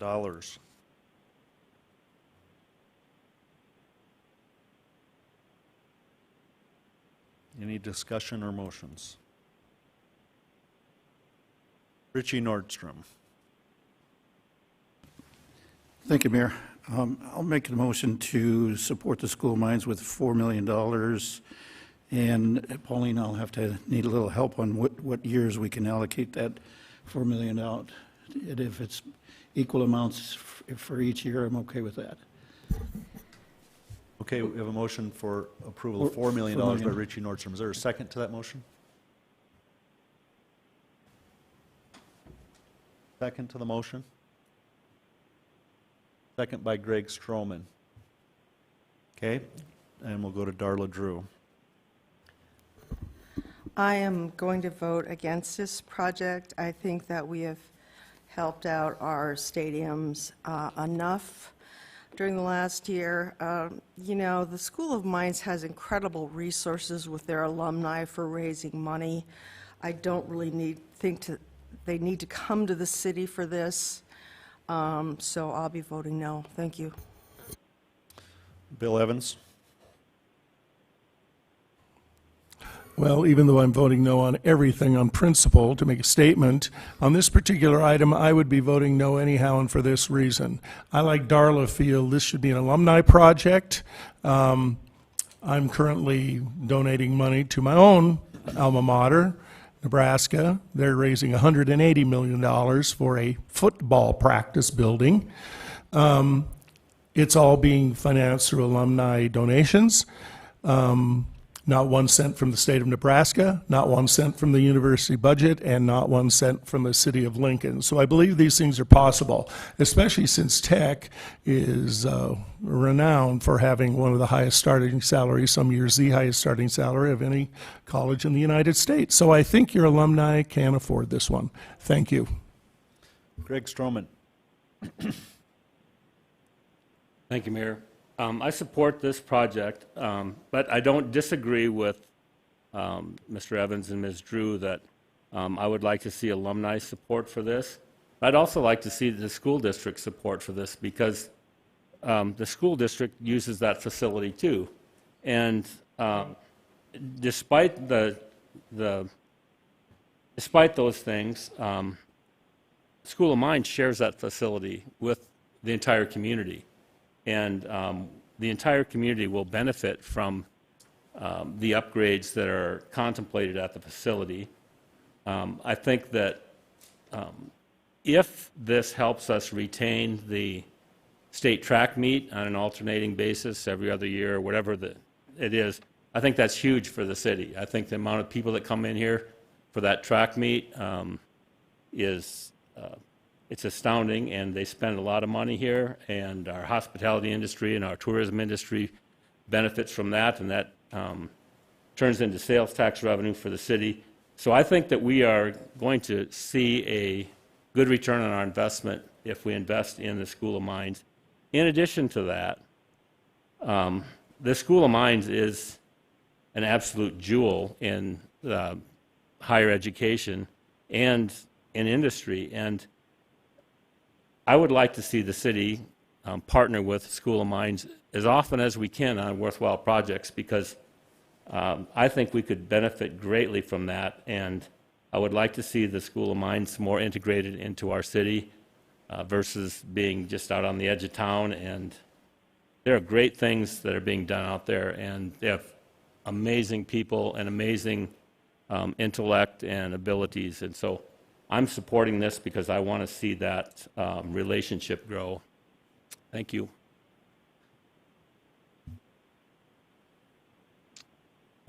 Richie Nordstrom.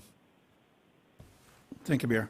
The primary reason why I'm supporting this is because of the return on investment. It covers all of the 7 core issues in my mind as well, but the return on investment is the biggest component of it, because the visiting teams that come here, especially on the high school level, and they will look for support from our city hotels. They go to our restaurants and everything else that's involved in that. So I see what we will be getting our money back in no time at all.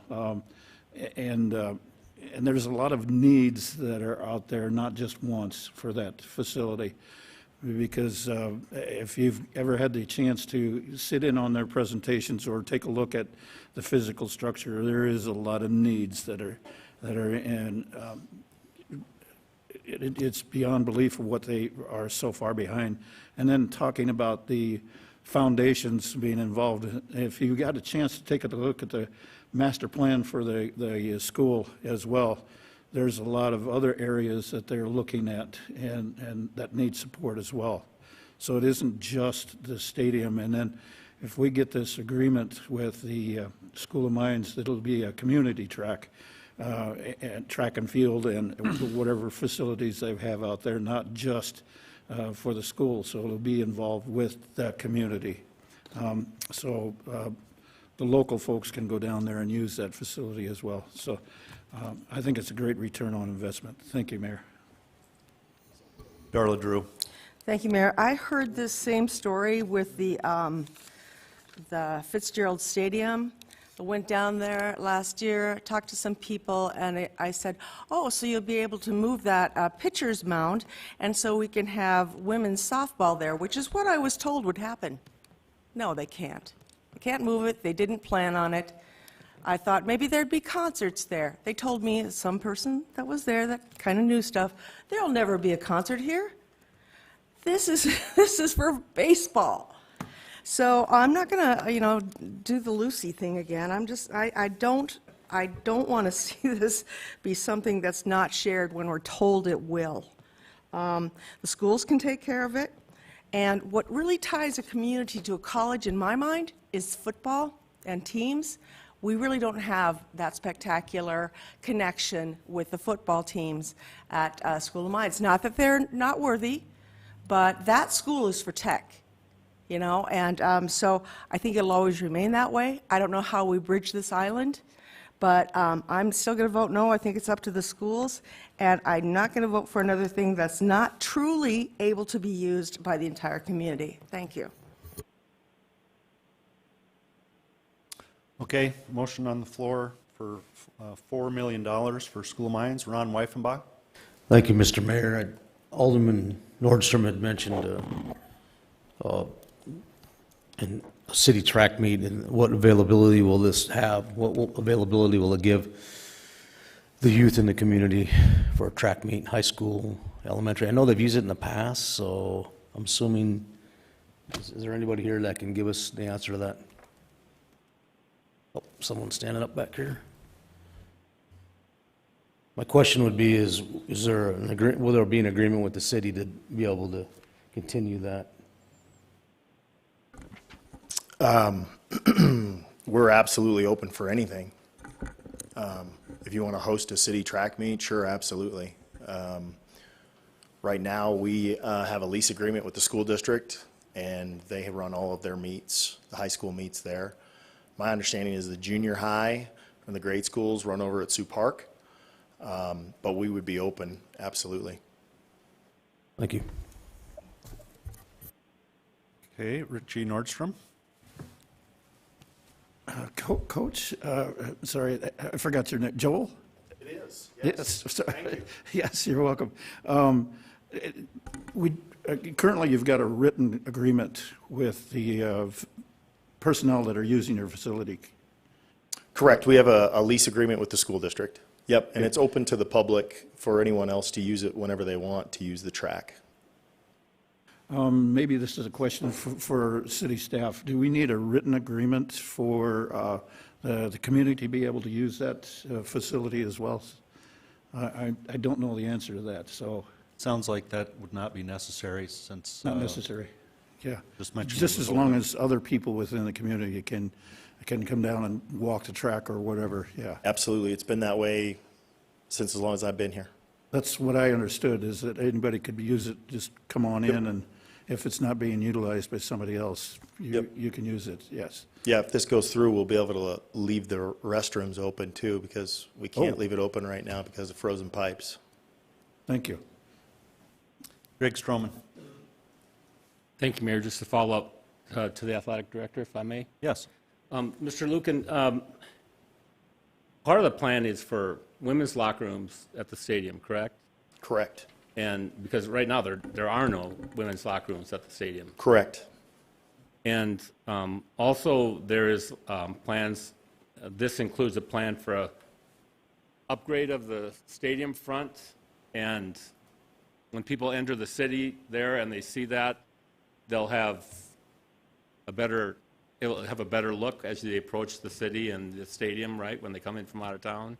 Yes. The aesthetic view of O'Hara Stadium will drastically increase. That's all. I just wanted to make that point.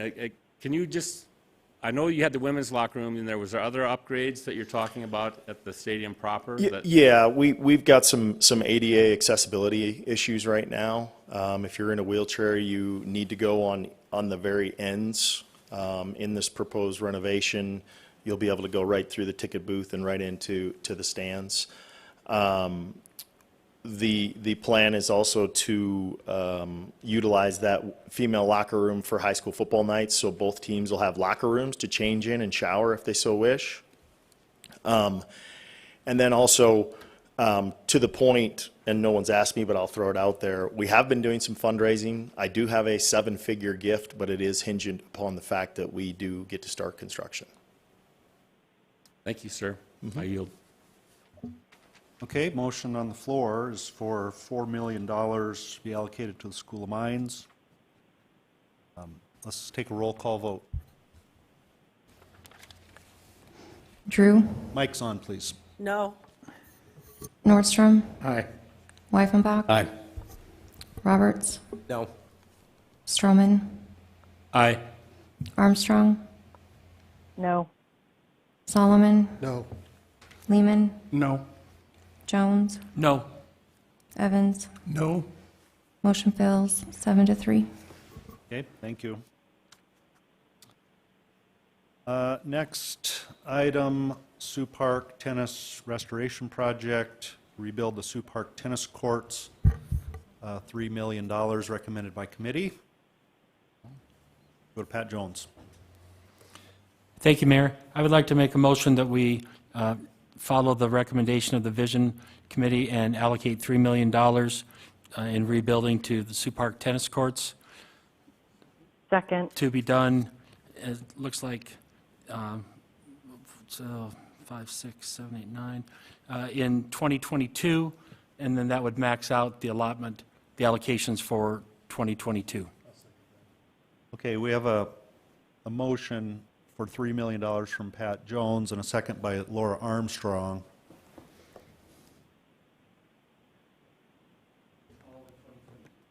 All in 2022. Does that money exist? I'm looking just for a nod from our finance officer. When I add that other 2 million to it, it does. Okay. Ron Wyffenbach. Thank you. Okay, Ron Wyffenbach.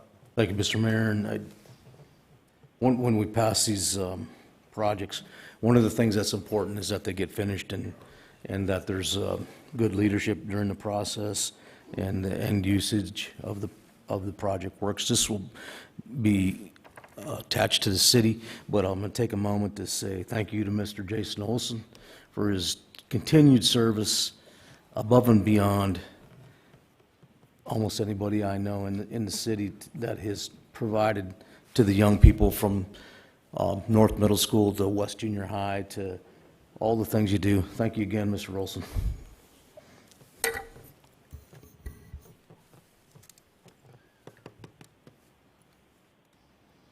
Darla Drew.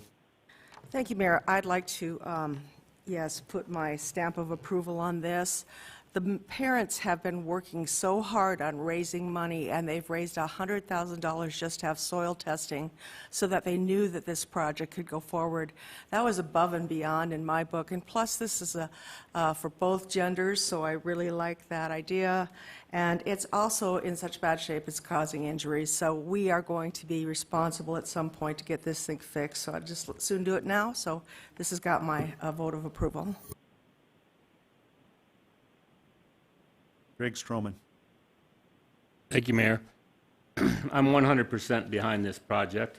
I think that it has everything that a Vision Fund project should have. I think it's desperately needed to prevent injuries, like Ms. Drew said. I think that it has the potential for a significant return on investment with the amount of tournaments that we can attract. And I want to just repeat what my colleague, Mr. Weifenbach, said about Jason Olson and what he contributes to the youth in this community, and I would, and like Ron said, from North Middle School to Stevens High School and everywhere in between. And I would just ask if Jason would say a few words about the need for this renovation at Sioux Park Stadium. Thank you, and thank you for the positive comments. You know, anybody who knows me, kids are always going to be number one with me. Doesn't matter where they're from. If you drive by Sioux Park right now, just since we finished in October, there's more cracks. It's gotten worse, and it's going to keep getting worse. And the guy who came back to fix it last time said, come March, when your high school season starts again, there are going to be courts that are going to be unplayable. You're going to have to do some Band-Aid. And it's not just for the return for investment. I understand that, but it's also the quality of life. They are used, they are the focus. And I know a lot of people do things, but Sioux Park is a main recreational facility area in Rapid City for everything. The bike path, and Mitch and I are kind of there every single day almost of our lives, and we see who's there and what that gets used. And it just, getting these big events are going to be huge for us and all those things, but just the regular people that don't have to pay to step in there and play. Those courts are used nonstop. There's a ladies group that just played yesterday. They will not, they've only missed a few days. They play all the time, and Liz can speak from that. They know they want to play, and they come to Sioux Park. And I appreciate the Vision Committee and the council and everybody that came out and looked at it, but it is a passion of mine, and I believe it is so important to get done, and it's for everything. Tennis is growing. We had our largest summer ever in the history of Rap City Rec tennis last summer. And it's growing outside. It's growing for the regular people that want to play tennis and never played before. And everybody comes from here. People from out of town come, they stop at Sioux Park. I had 2 emails today about our national tournament in July. Said, I hope you're still having it because we're ready to come. We want to come back to Rapid City. They would much rather come here than go to Sioux Falls. They would, because it's a destination. When you go to Sioux Falls, you can go to the falls, and great, it's a beautiful, they have great facilities, but you come to Rapid City, you go to everywhere else around the Black Hills, and they spend money. So we will see the return of investment, but most importantly, we're going to see it for our own people. Our people of Rapid City, of Central, Stevens, St. Thomas More, Rapid City Christian, that use these courts, and the rest of the and all the groups that play there. The men's group, the ladies group, the Spots, which stands for Sioux Park Old Timers. You got to keep a court open for them, or you'll be getting phone calls. So I mean, they get used, and these courts you get even used more when they get fixed and when they get done the right way. And so I appreciate it. And again, thank you for the comments, and thank you for your support. Thank you. Pat Jones. Thank you, Mayor. Just 2 quick things. My math was off. We have now allocated $11 million for 2021, so that leaves $1 million available there. And so I just wanted to correct that because I stated we'd use all 12. And if I recall correctly, all the tennis courts at Sioux Park are blue. Can't we have at least one red one? Thank you. Never picked the colors. It was the USTA that did it. I was just really happy that they picked blue. Once a cobbler, always a cobbler. Thank you. Raider to be a Raider. Jones. Can I change my Mr. Jones, did you mean that we've allocated $11 million in 2020 for 2022? Okay. All right, Richie Nordstrom. Thank you, Mayor. And just like the School of Mines, for me, this is the same thing. It fits a lot of the check boxes for me, Jason, and thank you very much for bringing this to our attention, because it is an area that needs a lot of upgrading and a lot of fixing to it. So again, it fits all the check boxes for me, and plus the return on investment. And one other thing that really fits for me is that it will, in my mind, mitigate some of the injuries or potential injuries that take place out there. So I'm looking forward to that being reduced. And again, thank you, Jason, for everything you do for the tennis in this community. Thank you. Okay, folks, motion on the table for $3 million for Sioux Park tennis courts. We'll go to a roll call on that motion. Jones. Aye. Lehman. Jones. I said Jones. Yeah? Okay, continue. Why, can't you call me first? Lehman. Aye. Solomon. Aye. Evans.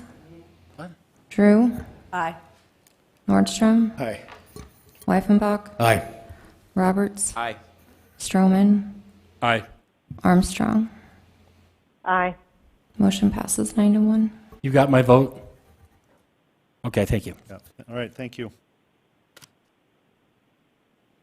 Next item, Central States Fair, remodel Soule, Fine Arts Building, Livestock Barns, asphalt repairs, $980,000, recommended by the committee. Ron Weifenbach. Thank you, Mr. Mayor. I'd like to make a motion to approve the requested $980,000 for the Central States Fair. I'll second. Then I'd like to retain the floor. Okay, motion by Weifenbach and a second by Solomon. I second it. What year, Ron, did you want to allocate those funds from? 22? Year one, year one, I think that they want to get going on it, and if I could retain the floor, I could explain my position here. Okay, you have the floor. This is one of the, a couple things here that the people in the county and the people in the city, 75 to 80% of the people that live in the city also live in the county. The Central States Fair, year after year after year after year, provides a service to the community, to the #1 industry in our state, which is agriculture. There's no other venue at this level that creates this kind of tax revenue that we're spending today. None of them. And they receive $0 to maybe $10,000 is what I've been able to track down out of this money. The Civic Center, on the other hand, gets $4 million plus. The Central States Fair, which, when you equivalate the size of it, it's like a little money-making machine that sits over there in a floodplain of Rapid City. Earlier, we talked about the powwow grounds and the Native American Cultural Center. I'm thinking maybe at some time if we could converge the two into an area that could grow, that would be an opportunity. But I want to support this $1 million because they need to do some renovations over there. And the reason they have to do the renovations is because they're in the floodplain. They can't just simply knock a building down and build a new building. But all the money that they create, the tax dollars and all the people that you see running around in big trailers, and they're big for the stock show. They have 300 volunteers, 300 volunteers. Their payrolls are minuscule in comparison to what they do with their volunteers. So, and they create a lot of sales tax revenue, a lot of these dollars that we're spending today, and they don't get any of it back. The only way they can get it back if they need to build a new building or whatever is to tax. And that would be make it an assessed project with a bond or whatever, and that would tax the same people, and that would raise your property taxes. This is an opportunity, though it be a small portion of it, an opportunity to really get a bang for our buck. The biggest bang for the buck on here. Thank you. Jason Solomon. Thank you. And just very quickly, good words from our Councilman Weifenbach. I think when you understand how significant agriculture is to Rapid City, folks don't think about it, but it is a main driver for even our sales tax revenue, followed by tourism, which is very important. So you have agritourism. And the fact is, Central States Fair doesn't just hold the fair or the stock show, but they have events going on every single week.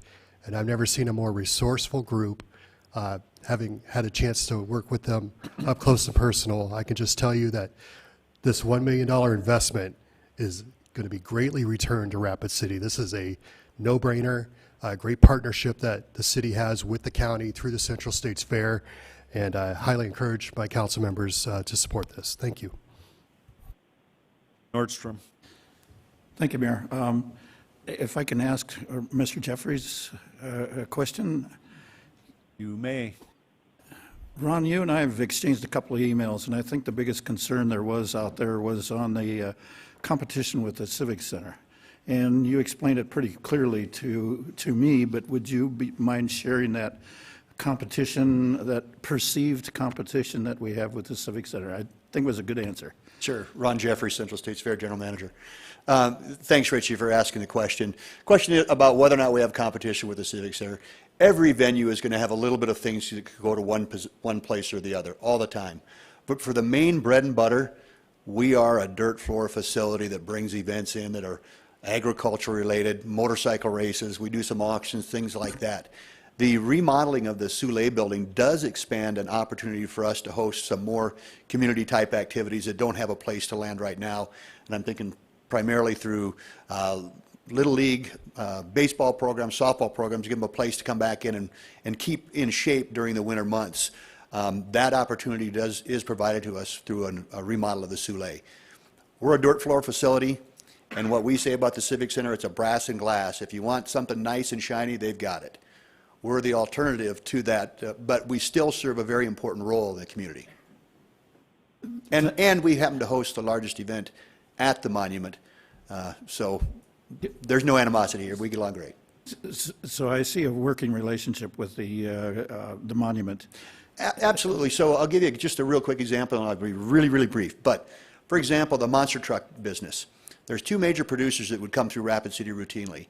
One would book an event with the monument, and the other one would come and try and book the week before with us. We would call and talk to the staff of the monument and say, did you get a monster truck contract? And they said, yes, we did. We would tell our promoter, no, it just doesn't do anybody any good to have two monster trucks back to back. The second guy is trying to jump in front of them, and both entities have worked that scenario before. But just a small example, we work together with them very well. Thank you, Ron. Appreciate it. Thank you. Drew. Hi, Ron. You know, I'm a fan. So, but I do have to know, has Rapid City ever given you any money for projects on the Pennington County Fairgrounds before? Absolutely. So the Vision Fund funded Barn 9, which is the newest stall barn, right next to Barn 8, obviously, but the newest stall barn back here. And that came at a time when we were expanding programming or a lot of horse events. The time when it was first built, if you remember, we had heavy winds and blew the roof off of Barn 4. And so we ended up, if we had not built Barn 9, we would have been severely impacted during the stock show. Brutally cold year that we wouldn't have had any access to additional inside stalling. Since we have that, we've hosted basically a year-round youth healing, horse riding healing arts program that allows for underprivileged kids to have an access to therapy through horse riding and other livestock, but primarily through horse riding. We've been able to host that affordably for them in that facility, that Barn 9. So we did have funding for the horse barn. So and have grown events during the stock show because of it. Yes. Why aren't you asking the county for this money? Why is this on our doorstep? I think Councilman Weifenbach said it best, that about 75% of the people of the county live in Rapid City. The money is going to come from the people, either heavily the countywide or from the 75% that are from within the city based on property tax values. The county does provide us with some operating funds, and this year, for the first time, we did have some capital improvement monies to put forward in making improvements on the grounds. But it's not at a level where we can flip a switch. For this particular project, we would go from winter storage, which is what we use it for now. It holds boats and campers for the winter season. And in order to flip that over, I can't make that a multi-year improvement. It's got to be improved all at once in order to convert it to a usable space during the winter. So Do you know what I mean by that? Oh, okay. So you're flooring it? Is that what you're saying, or is? Well, we're going to remodel it in the Soule building. We use it for cold storage right now. And once you want to turn it into heated storage, you've got to do the whole remodel. You've got to get the whole thing. I can't say, Okay. let's take a small amount of money from the county and do this part, and then another year go this part, and another year go the next part. It's got to happen all at one move, or we Okay. lose money. All right, well, that's the end of my questions. Thank you. Thank you. Greg Stroman. Ron, please. I apologize in advance. I know how much difficulty you have with public speaking, but just kidding.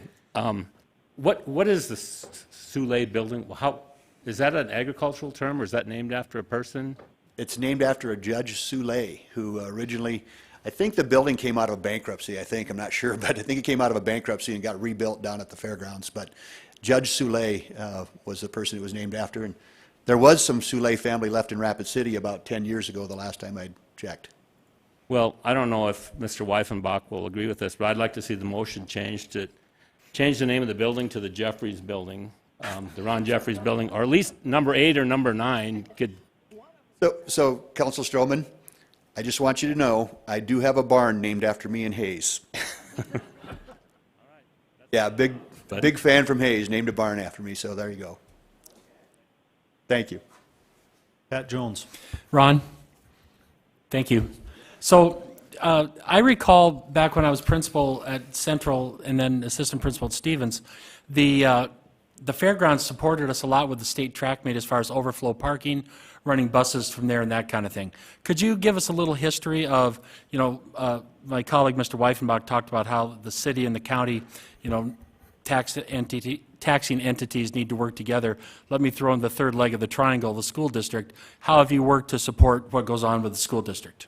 So we have hosted the state track meet overflow parking in conjunction with the activities through the South Dakota School of Mines. This last weekend, we hosted one of these schools that wanted to have a Christmas party but didn't have resources to go out and provide a facility to get it done.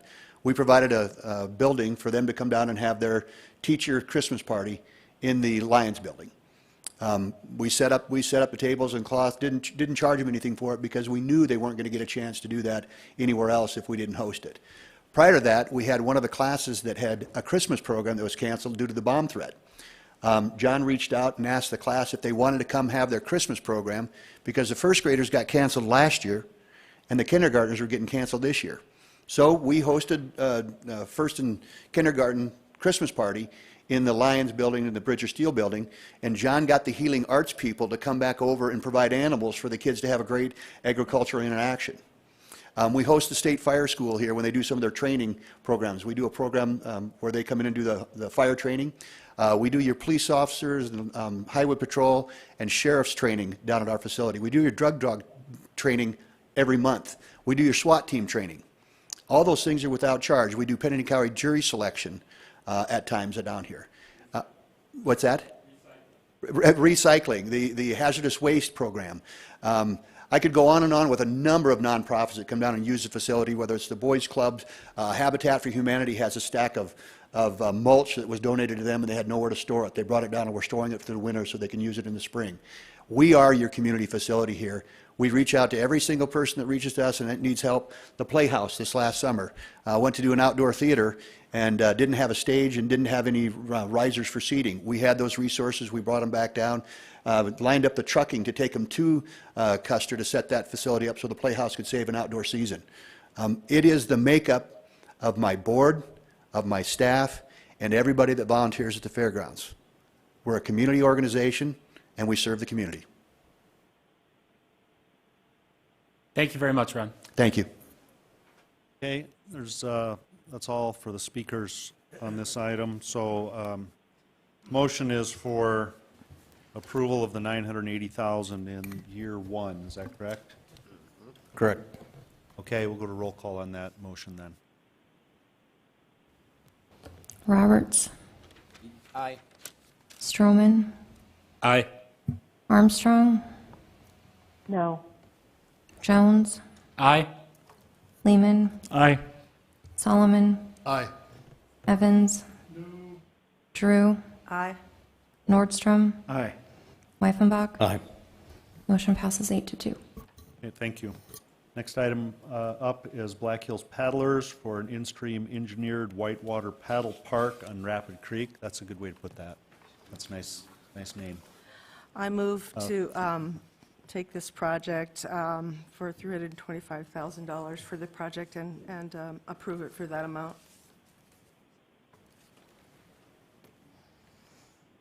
Okay, we have a motion from Darla Drew for 25,000? 325,000. Okay, 325,000. Oh, thank you. Okay. I'm happy with that. I think that people can be patient. Okay, we have a motion by Drew and a second by, was it Weifenbach? Is that the second? Yes. For 325,000. Any comments on that? Okay, seeing none, we'll go to a roll call vote on Black Hills Paddlers. Lehman, No. Drew, Yay. Nordstrom, No. Evans, Roberts, No. Stroman, No. Armstrong, Aye. Jones, No. Solomon, Aye. Weifenbach. Aye. Motion fails 6-4. Okay, thank you. Next up is YMCA. Oh, okay. Renovate and expand existing kitchen, $403,000 recommended by the committee. Go to Lance Lehman. Thank you, Mayor. I'd like to make a motion to table this item. Second. Okay, we have a motion and a second to table this item. No discussion on tabling motions. We'll go straight to a roll call vote. Jones, No. Lehman, Aye. Solomon, Aye. Evans, Drew, Aye. Nordstrom, No. Weifenbach, Aye. Roberts, Aye. Stroman, Armstrong. Aye. Motion passes 8-2. Okay, thank you. Mr. Jones, you still need to speak on this item? Okay.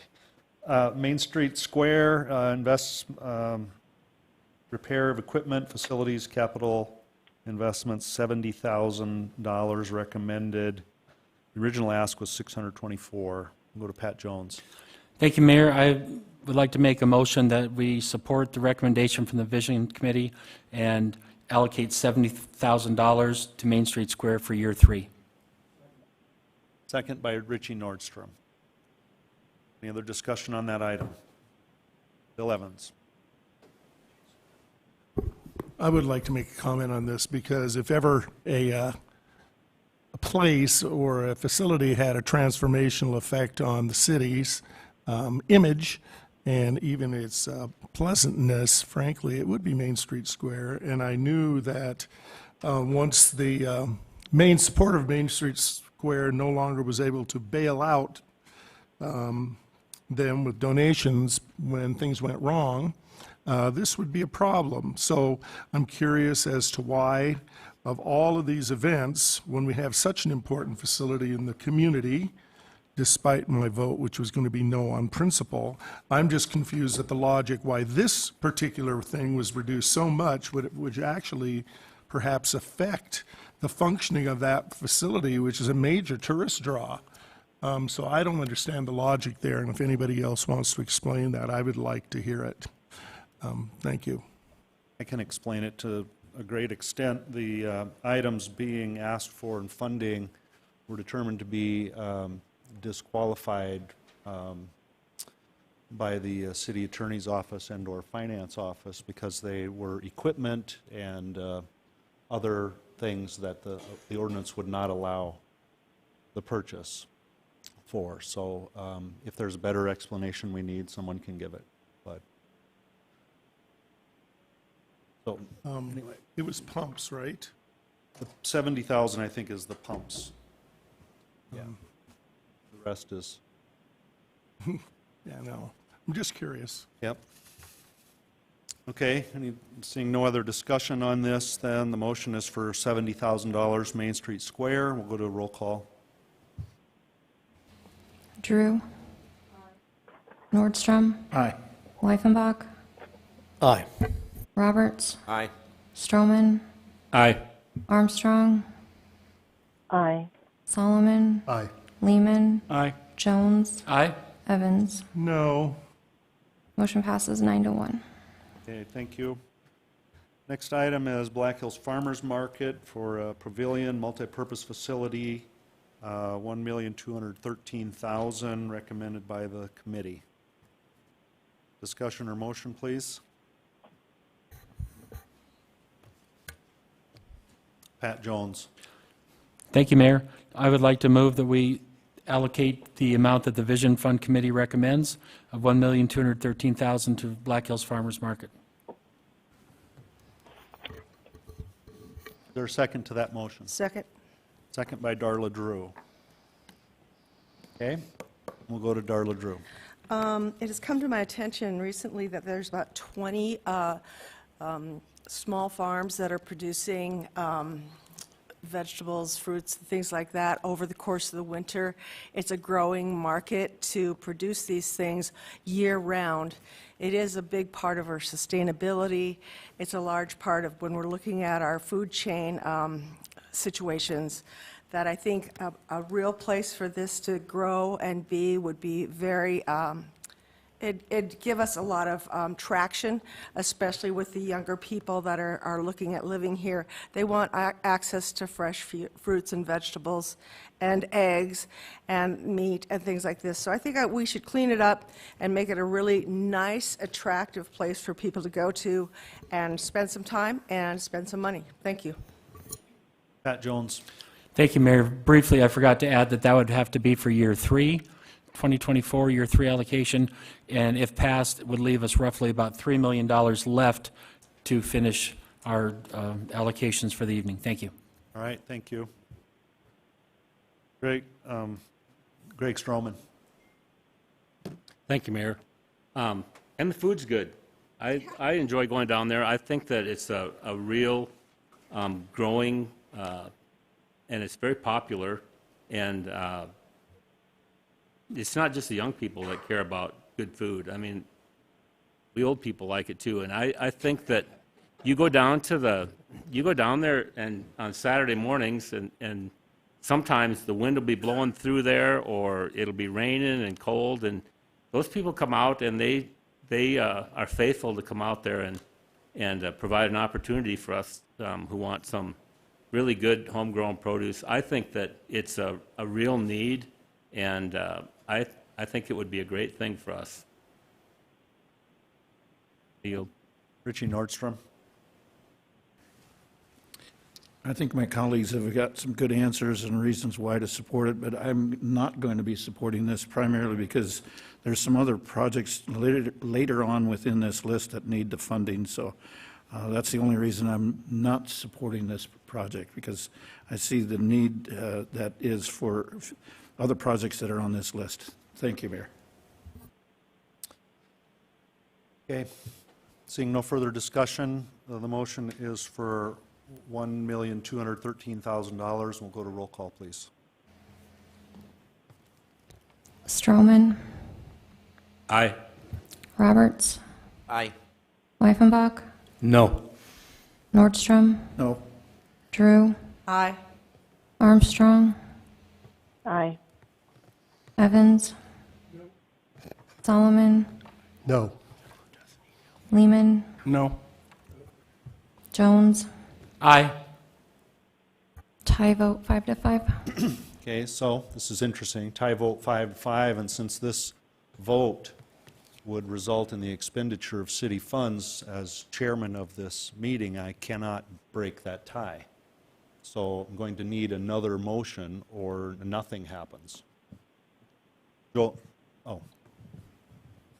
Well, if there aren't sufficient votes, then I mean, essentially it fails. It requires 6 votes of the council to expend funds. So if there aren't 6 votes, by operation of with law, the another motion motion? fails. Well, it's a good question. Can we come in with another motion? Sure. I mean, if you're going to allocate, maybe the motion to allocate certain amount of funds failed, but you could do a substitute motion to then.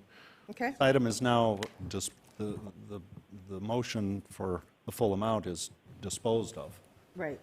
So the question is it an appropriate time to bring up a new motion relative to an item that just failed? Are you going to? Seems like it probably is.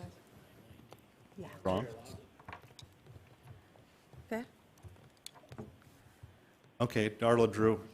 I would like to make a substitute motion to fund this project at $990,000.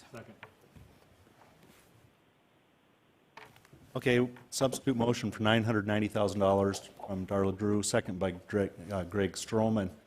We'll go to another roll call, please. Roberts, No. Stroman, Aye. Armstrong, Aye. Jones, Aye. No. Lehman, Solomon, No. Evans, Drew, Aye. Nordstrom, No.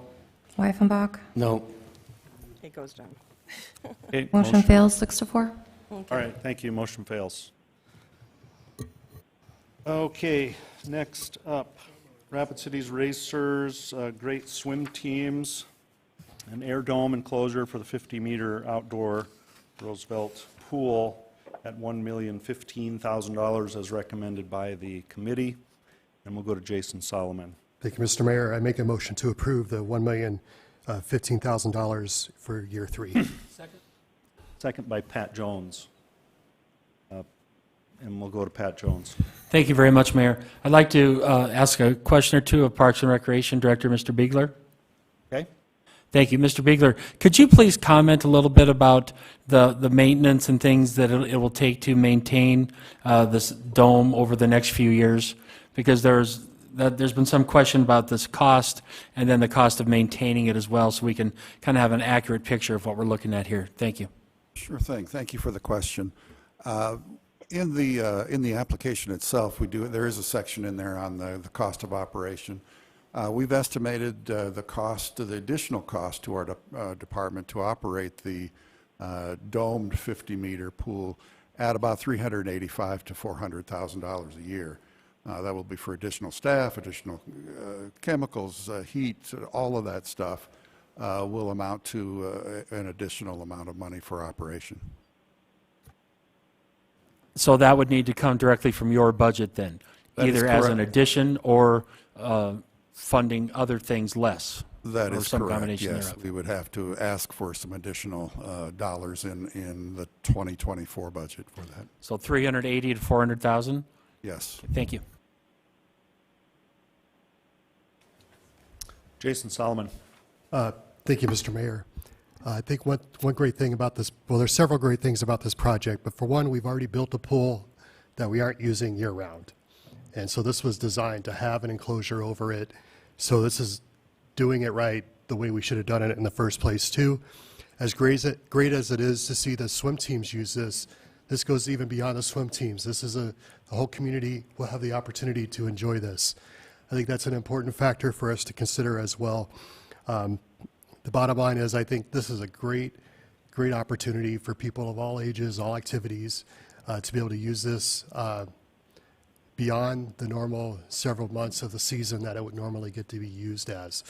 So I do see that we have a representative from the swim team up here, and when the director was saying that it was going to add to our annual operating budget, you seem to shake your head no, and I guess I'll give you an opportunity to respond to that. Thank you. My name is Aaron, and I worked on this with Dr. Kruger. That number did come to us from Parks and Recs and how much more expense there would be, but we laid out in the application how that was offset by several things. For example, right now you fund the swimming pool at 50%. So take that money that you're spending more, that's offset immediately by people using this pool and paying a lot more, not just the swim teams that are renting more lanes, all these other groups that we put in the application that aren't using the pool now because they don't have time, they're now using it and they're paying for it. Secondly, it's offset, and the application showed out, by an estimated $1 million more spent in the community. And third, we put in their naming rights. The swim center in Sioux Falls, Midco bought the naming rights to theirs, and they paid $220,000 a year for those naming rights. $2.2 million over 10 years. So that number is accurate, 385, as far as what they think it would be more, but that's offset by several things. So don't get the idea that 400,000 is what is going to be added to the city budget. Just to get my Parks Director, we have a lot of respect for him. Jeff, have you considered those opportunities as well to help offset? There will be some opportunities. The question is, what are the costs that we are aware of, and that's the $385,000 estimated. Sure, it's possible to do all sorts of things to raise additional funds. There will be some additional funds coming in because there will be more opportunity to have other groups there and such. We don't know what that's going to be yet because we don't have those programs currently.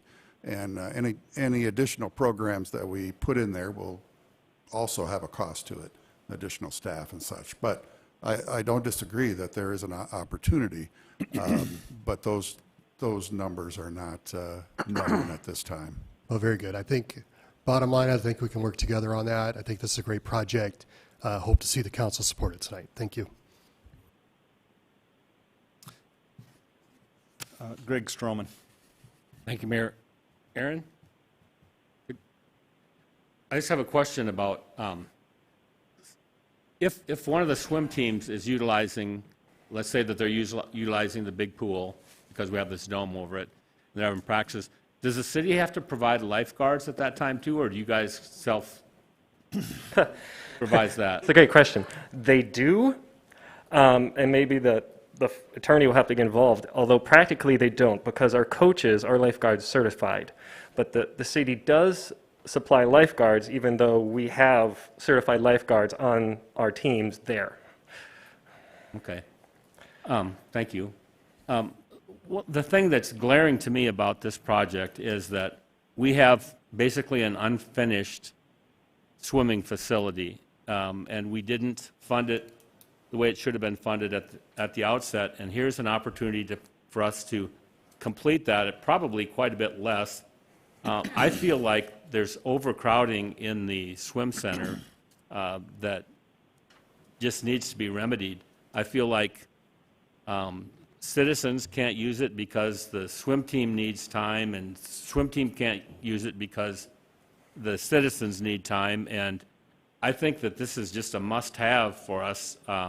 It's not that expensive in the big scheme of things. I do think that the operating costs will, they take your breath away a little bit, but I can't stand to have an underutilized facility like that just sits empty for 6 to 8 months a year, and so I'm going to be supporting this.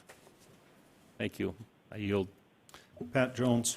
Briefly, thank you very much, Mayor. I support this project very much, and I just wanted the amount to be brought out, and I do appreciate what you had to say, sir, about the other opportunities to reduce that. I hope that you actively do pursue other funding areas and can reduce that offset. When Director Biegler brings forward his budget that will likely be larger than it's probably ever been to support this, we need to remember that. And remember that we voted to support, hopefully, the dome. The Jones Dome kind of has a nice ring to it if you're looking for a name. But if we support this, we have to support Director Biegler's budget because we can't do one without the other. We can't say this can happen and not give him the money he needs to operate this because it would just be a very foolish expenditure of the money for the dome. Thank you. Darla Drew. Thank you, Mayor. I have a couple of questions for Jeff Biegler, please. So, Jeff, I don't know anything about these dome things. I have seen several of them crush on television. It's always interesting when they get a lot of snow on them. Are we increasing our insurance, our liability, or risk by having a dome kind of thing in this weather with snow and wind and the other things that we experience in the wintertime? The domes that are made these days are made to withstand the elements of a northern climate. They have inflated domes everywhere, even up into Canada and Alaska. So I don't think that the issue of snow load or wind or anything like that is one to be concerned about. Well, I like the idea of an outdoor pool for laps. And I know we could use more of it, but it sounds like it's going to be kind of an expensive venture to me. I'm just going to have to think about it because I just don't know if I'm on board with that, because it's a beautiful facility that actually allows people to do their workouts in the outdoors, which I appreciate. Thank you. Richie Nordstrom. This would be outdoor in the summer. That's why we brought a dome. Because the dome is only in the winter. That's one of the reasons we brought this. Cost effectiveness, it's a beloved pool outside in the summer. We ran into a lot of that. The dome allows this to be the same in the summer as it is now. I have a question. Where would the dome be stored in the summer then? That is a very interesting question. I presented several options to the Park and Rec Board. We put money in the application for a facility to store it. We did not put where that facility would be. We thought the Rapid City Council, in all their wisdom, could come up with a place for that. But that money that we put in there in case it is needed doesn't even perhaps need to be used. There are other options like those big storage things, U-Pods, or I think they're called. You can rent those for a month, so you would rent those for 3 months in the summer, which would be, when I called them and asked them, it was around $3,500 to rent that, so you would need a couple of those. So you wouldn't necessarily need to build a facility. However, there is already a bunch of stuff that the Parks and Rec, even there at Roosevelt, just stores outside because they don't have storage for it. So we didn't think this was a hang-up to the whole project, but we put money in there to build a facility to house this. It doesn't need to be a heated building. It doesn't need to be air-conditioned. It doesn't even need lights, but maybe you want all those things. We were assured by the company that makes this that it just needs a roof to keep the rain off of it when it's folded up in the summer.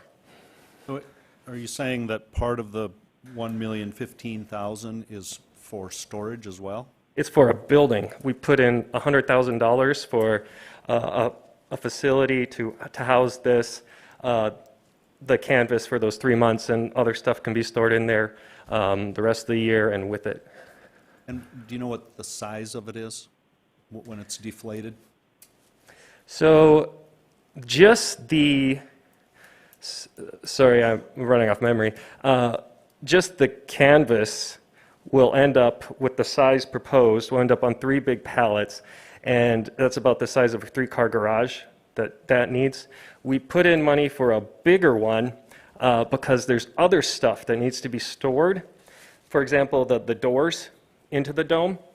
Now those are weatherproof. We were told they can be left outside, but when we met with Parks and Rec, they're like, well, we prefer those to have them in the building. So we put money in for a bigger building, although those items could be stored outside, and you can have a smaller building just with the canvas.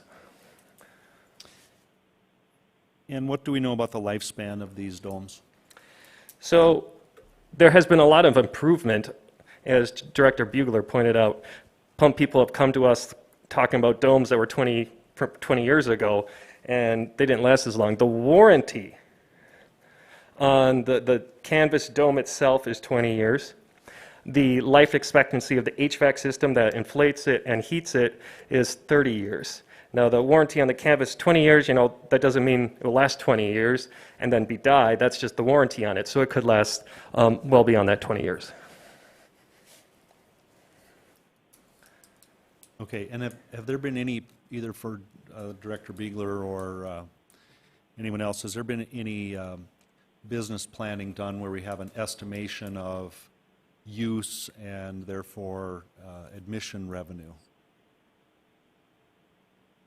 No, we haven't. We do have, there are a number of groups that I know the aquatics professionals would like to add to the swim center, but we have not done any kind of an analysis of the dollar amount of increased revenue we would see in there.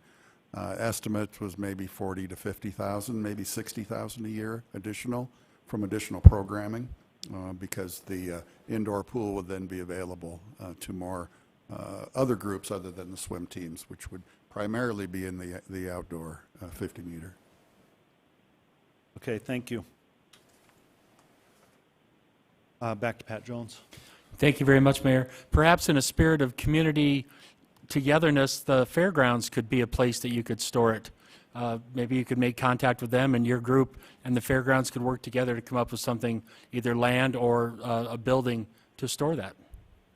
Thank you. Okay. Richie Nordstrom.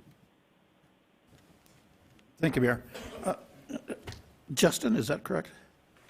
Aaron. Excuse me. Aaron. Yeah. Sorry, I've been talking to so many people over there at this swim group, and I appreciate all the information you provided for me.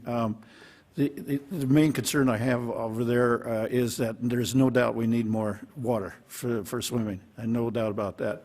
The concern that I have is the ongoing process or the ongoing need for naming rights to offset some of the costs that we'll be seeing for the escalation that we'll see in the budget for the Parks and Rec Department. That's my major concern, is that when do we see that offset? So the other part of it that I'm concerned about is where the dome sets up and where it's going to be, because to my understanding, it doesn't sit right on the property right now. It has to be over the fence. Am I understanding that correctly? No, the bigger dome, we had presented two options. One with a much, much bigger dome to have 700, 800 spectators, have the world-class kind of facility.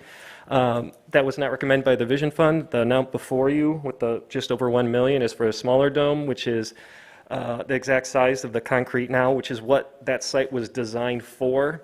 I turned over to you personally, and I emailed the rest of you the report from the Councilman Hanzucker, the people who designed that pool for the city, and how they built that outside pool to be covered with a facade or something like was what we're proposing right now. So the footprint for what is this one, just over $1 million, is exactly the footprint that it was designed for and is current. So the fence that's around there currently, would be in the same place. The concrete around the pool, that's pretty much exactly where the outside wall of the dome would be. Thank you. And I did get an opportunity to look on the websites and everything for this particular company, and then also comparable products of it. So I don't have any issues with the sustainability. I was just concerned about the ongoing naming rights. That's one major concern. And then the other area that, to be honest with you, I can't support this at this time. It's a good idea. It's a very worthwhile project. It's needed.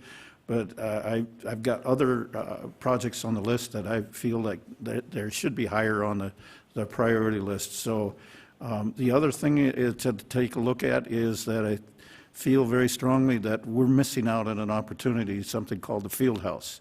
We've siphoned off money for other projects from the field house, so that's why we don't have a field house in there, and that may have been able to address some of the issues that you're dealing with right now. So that's where I'm at today on it, and I like what you're trying to do and everything, but it's just, I just keep running out of money. So keep working on it. Thank you. City Attorney Joel Andine. Thank you, Mayor. Since there's a lot of talk about naming rights, I would just point out, to kind of help frame it, we have a naming rights agreement for the soccer fields that, I think is in the 15 to 25,000. I don't remember. It's been a while since we entered into it.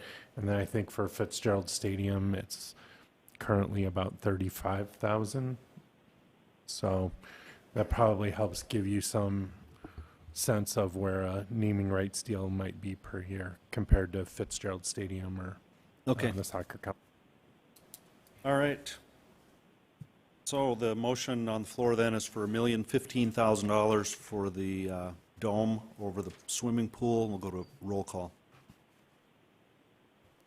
Lehman. Aye. Drew.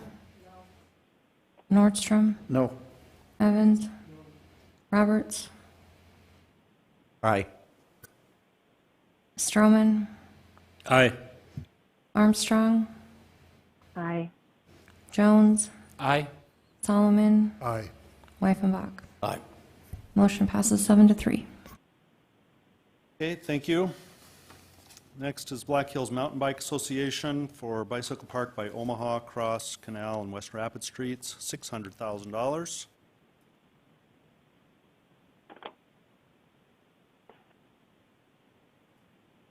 Pat Jones.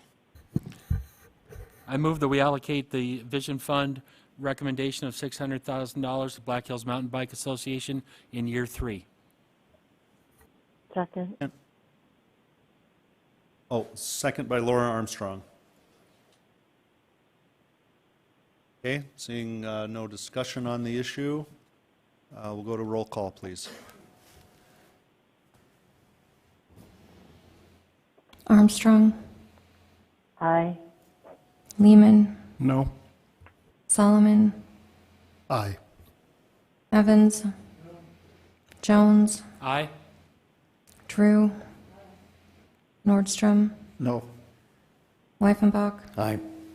Roberts, Aye. Stroman. No. Motion passes 6-4. Okay, thank you. Next is the Journey Museum, reorganization of current facility footprint and building, new archive storage space, $495,000. Lance Lehman. Thank you, Mayor. I'd like to make a motion to table the item. Second. We have a motion to table the Journey Museum item, seconded by John Roberts. We'll go straight to a roll call, please. Drew,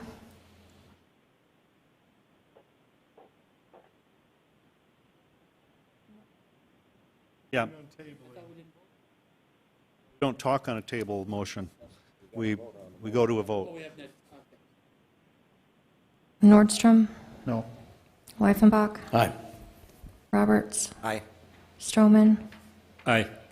Armstrong, No. Solomon, Aye. Lehman, Aye. Jones, Aye. Evans. Motion passes 6-4. Okay, thank you. That item is tabled. Next, Rapid City High School Baseball, McKeague Field Indoor Practice Facility and Field Improvements, $445,000. Pat Jones. Mayor, I just want to bring the council up to speed. I asked Finance Director Sumption how much we have left for allocations, and this is all for 2024. We have basically $3.535 million left.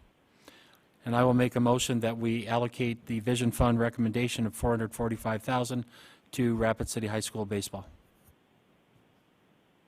Okay, we have a motion for $445,000 for McKeague Field. Is there a second? Second by Greg Stroman. Okay. Seeing no discussion, we'll go to a roll call, please.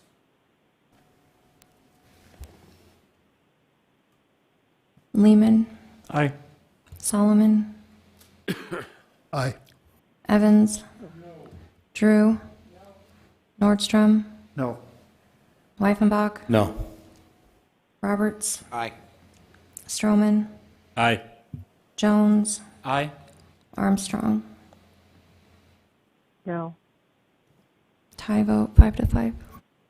Okay, that item is a tie vote, so that item is not approved.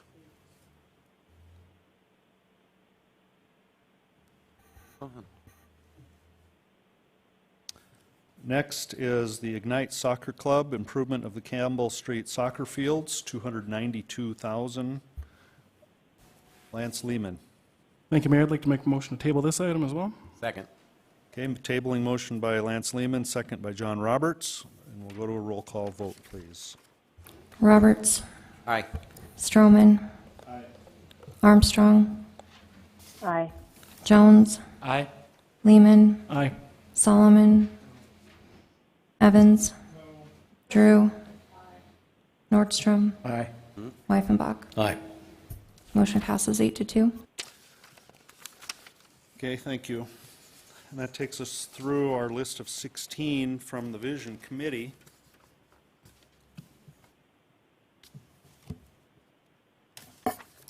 And now we are to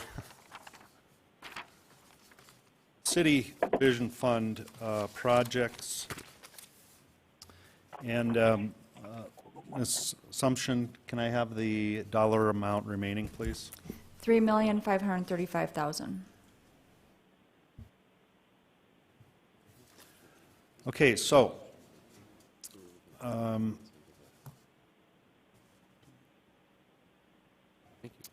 sure how you want to do Mr. Mayor, can we these. just take it down the list, just like we've been doing? Okay, all right, Mr. Mayor, yes. it might be important to note that on the railroad quiet zone, we would need the full $5 million for that project to work. There isn't sufficient funds, so maybe you should just table that item. Well, okay, thanks for that information, but there could be additional funds found elsewhere. We'd take that. Yeah. So let's start with the Knollwood Drainage Area redevelopment, presented by the Parks and Recreation Division in the amount of $1,264,038. We'll go to Jason Solomon. Thank you, Mr. Mayor. I'll make a motion to approve that amount in year 3. Second. Okay, motion by Solomon and a second by, was it Roberts? And that is for the full amount, correct? Yes. Okay, we'll go to Greg Stroman. Thank you, Mayor. And I don't want to appear disrespectful to the Vision Committee for all their hard work, because I voted to table some of the previous items, but this is the reason I voted to table. I think that it's imperative that this public improvement be made. I know it was not part of the Vision Fund application process. It is a city project, but the Knollwood Area Park, I think, is critical to creating some stability and a sense of community up in the Knollwood area. I fully support full funding for this project. I think it's long overdue and really necessary, so I yield. Okay. Any other discussion on the item? Bill Evans. A question for anyone from the Vision Committee. Were you guys aware that this particular dollar amount was going to be added on at the last minute? Because we didn't really know this was coming until after you guys were done with the process. Bothers me a little bit. But were you guys aware of this? We were not aware of these specific projects, but it's very clear in the ordinance that the Vision Committee brings forward projects and then the city brings forward projects. So we knew projects would come forward, we just didn't know anything about them. Okay, well, that answers my question there. So technically, there was nothing wrong, but I philosophically have a problem with the way it was handled, and these are all projects I very much support. But again, I'm going to vote no because I don't like the clandestine way in which it happened. I think we should have been in on the process and the discussion as to whether or not these were worthy of bringing up for a vote. So there you go. Thank you. Darla Drew. Thank you. I'd like to ask Jeff Bigler a question, please. Yes. In your experience, do parks always bring stability to an area? Oh, I couldn't say they always do, but they certainly do help. In my years in Parks and Recreation, we've had other areas where we have added parks, and it has done some remarkable things in turning an area around. So I can't say with a definitive answer that it's going to solve all of the issues that we see up in that particular area, but it certainly is going to provide an outlet for the kids that are living up there and for the adults as well to have a location where they can get together, where they can walk around and meet each other and just enjoy themselves. So this is going to be a full-on park with all kinds of the equipment and all that kind of stuff, picnic tables? It will have a walking path that circles the whole thing with additional lighting areas to observe the wetlands. The wetlands will still function as wetlands there, but there will be play equipment for kids and areas to sit and enjoy the area. Okay, thank you. Yield. Ron Weifenbach. Thank you, Mr. Mayor. I think that people have seen in the community the magic that some of the parks can work. I mean, I could say, looking back several years when I was raising my children, one of the places they would go when they had difficulty with me was they'd go to the park and swing on a swing or do whatever they can. You know, we have some really nice parks here, and there's an area and opportunity there and to make a nice park there. And I hope that as we go forward and we look at the equipment that we put in there that we look at. Even if it's lesser, I think the walking path would be nice, and just, if it's lesser, but if it's higher quality than like they have at Vicky Powers Park, because this stuff seems to give up, but Vicky Powers Park was a community park. I think that they could look at putting in community gardens here. I think that Mr. Roberts has had a lot of success in the past, turning the neighborhoods around up there.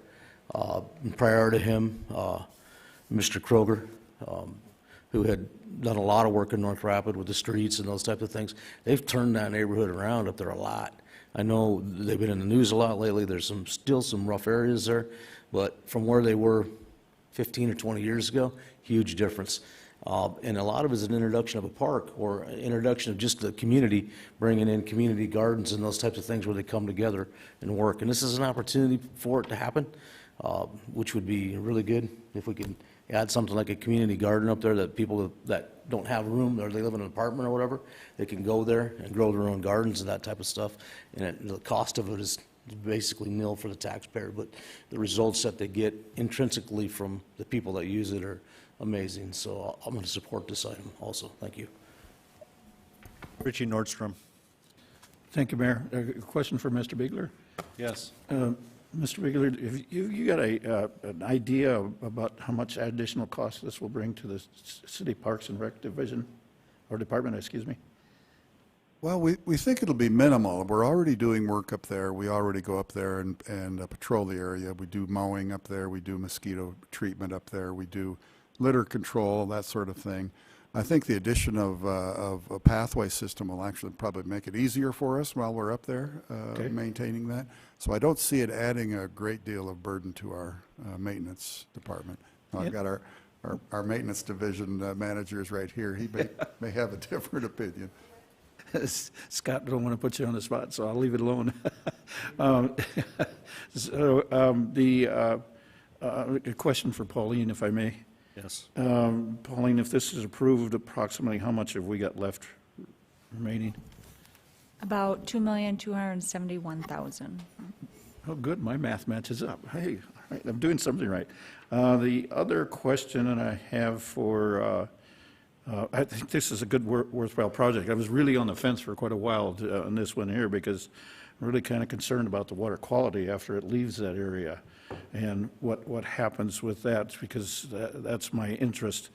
And so have you got any idea if this would have any changes or mitigation to the, no, okay, I'm not seeing any answer on that. So as far as the water quality leaving this area, that's the only other concern I have. And then I know there was something else I was going to ask you folks too, but I'm still on the fence with this one. So I'll probably be voting in support of it. Thank you.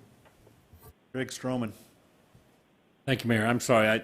I was so excited to speak on this that I forgot to say thank you to Mr. Biegler and the Parks Department for bringing this forward, and I have every confidence that they will turn this into another beautiful park in Rapid City like they've done so many times. But I just think that it's really good stewardship by our Parks Department to bring this forward, and I appreciate it. Thank you. Okay. Bill Evans.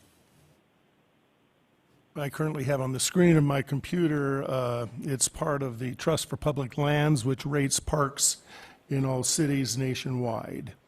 And you actually get part rating. Mainly it's dependent upon whether the residents are within a 10-minute walk of a park. Amazingly, right now, because of College Park, North Rapid is actually a pretty good thing because they also have already included that Knollwood strip as parkland, even though it's undeveloped. And I only bring this up because if, for some reason, that College Park area becomes part of a trade or use for another thing with the native social center or community center, then that changes the entire character of the North Rapid neighborhood, requiring children to walk farther than 10 minutes or half a mile to get to a park. So it's that fragile, these little bits. It's not so much how much park you have, it's where it is. So despite the gigantic parks that we have roaming along the creek through the city, only 51% of our population currently has access a 10-minute walk to any park. So I suggest everybody get on that, Trust for Public Lands, or just type in park ratings by cities, and it'll pop up. But it's kind of fascinating. I really do believe we need a required park ordinance that goes along with all development in this city in the future. Thank you. Darla Drew.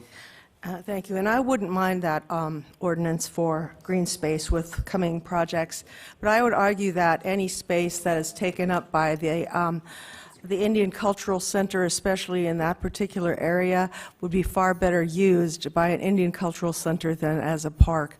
I think the children would get a lot more out of it. I love swings. I love being out in the outdoors, but these guys need a little bit more, and I think that an Indian Cultural Center in the middle of North Rapid would be exactly what we need to put in that area. Okay, the motion is for approval of the allocation for Knollwood Park at $1,264,038. Roll call vote, please. Lehman. Aye. Drew. Nordstrom. Aye. Evans. Roberts. Aye. Stroman. Aye. Armstrong. Aye. Jones. Aye. Solomon. Aye. Wyffenbach. Aye. Motion passes 9-1. Thank you. Next, Star of the West irrigation and concrete replacement, $1,250,000. Okay, motion to table by Darla Drew. Is there a second? Second by Pat Jones. It's a tabling motion, so we'll go straight to a vote, please.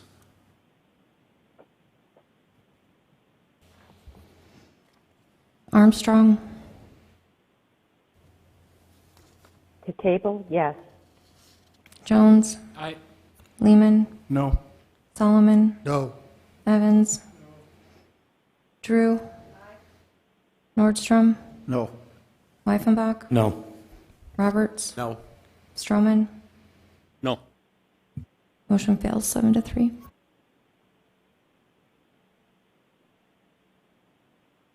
Okay, we have a motion to approve the full amount by Lance Lehman, second by John Roberts. Ron Wyffenbach. Thank you, Mr. Mayor. Years ago, this was a vision to build this softball complex, and I think there was Cindy Johnson and, Jim Sullivan, maybe a handful, 3, 4, 5 people that we were playing on the field of dirt and mud that was, Robbinsdale. Garbage came through the ground. It was a big push to try to raise money for it because it's an adult facility, but adults do have fun too. There's probably, 150 to maybe more, maybe to 180 teams, or maybe even 200 now, that are playing on these fields, and they also have tournaments on the fields. And my question I have would be for Mr. Beegler, and if he can recall what year this complex was built?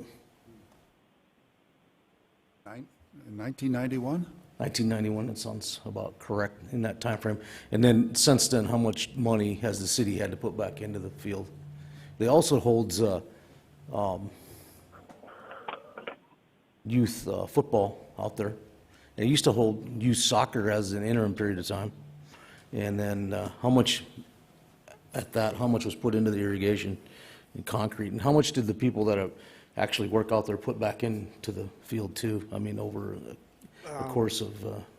Scott Anderson, Parks Division Manager. But Ed, to answer your question, that it's kind of like all our leased facilities. We lease the property to the group for $1 in return that we don't have to maintain it. So over the years, I guess we didn't have a good accounting of what they put into it. As far as the irrigation goes, I don't think the actual group put much into the irrigation, but they did lots of improvements out there with dugouts, warm-up areas. They did do a vision fund with some restroom facilities, I think, on the last round, which was sorely needed. I'd hate to do it, but I could show you some pictures of that. Appreciate that. Basically, the cost for the Parks Department going forward is going to be virtually zero, as it has been since 1991, virtually zero. the return that it's given the people that play softball out there over the years. Some of them guys should retire, by the way, they're too old to get hurt, but, would you say it's a state-of-the-art field, Mr. Mayor? I'm gonna pose that question. Would you say that this, I mean, this is one of the nicer fields in the area? For its age, I think it attracts a ton of people every year, every summer. I appreciate it, thank you. Okay, the motion is for the full amount for Star of the West, $1,250,000. And a roll call vote, please. Jones. Aye. Lehman. Aye. Solomon. Aye. Evans. No. Drew. Nordstrom. Aye. Wyffenbach. Aye. Roberts. Aye. Stroman. Aye. Armstrong. Aye. Motion passes 9-1. Okay, thank you. Railroad Quiet Zone, Lance Lehman. Thank you, Mayor. I'd like to make a motion to table the item. Second. Okay, motion to table by Lehman, second by Roberts. Roll call vote, please. Drew. Nordstrom. No. Wyffenbach. Aye. Roberts. Aye. Stroman. Aye. Armstrong. Aye. Solomon. Aye. Lehman. Aye. Jones. Aye. Evans. Motion passes 8-2. Thank you. Can we get a update on the math, please? About $1,021,000. Okay. Next up is Opportunity Capture Fund. Requesting 1.5 million. We'll go to Jason Solomon. Thank you, Mr. Mayor. I make a motion to approve the remainder of the Vision Fund amount, that the 1 million, whatever, what was that dollar amount? Second. $1,021,000 to the Opportunity Capture Fund. Okay, second by John Roberts. Roll call vote, please. Drew. Nordstrom. Aye. Wyffenbach. Aye. Roberts. Stroman. Aye. Armstrong. Aye. Solomon. Aye. Lehman. Aye. Jones. Aye. Evans. Motion passes 9-1. Okay, thank you, everyone. That appears to be all on the list. The council has accomplished what it set out to do tonight for the most part. Thank you all for your hard work, and would entertain a motion to adjourn. Motion by Lehman, second by Roberts. Any objection to us being adjourned? Hey, everyone, thank you. We're adjourned. You are the last party in the conference.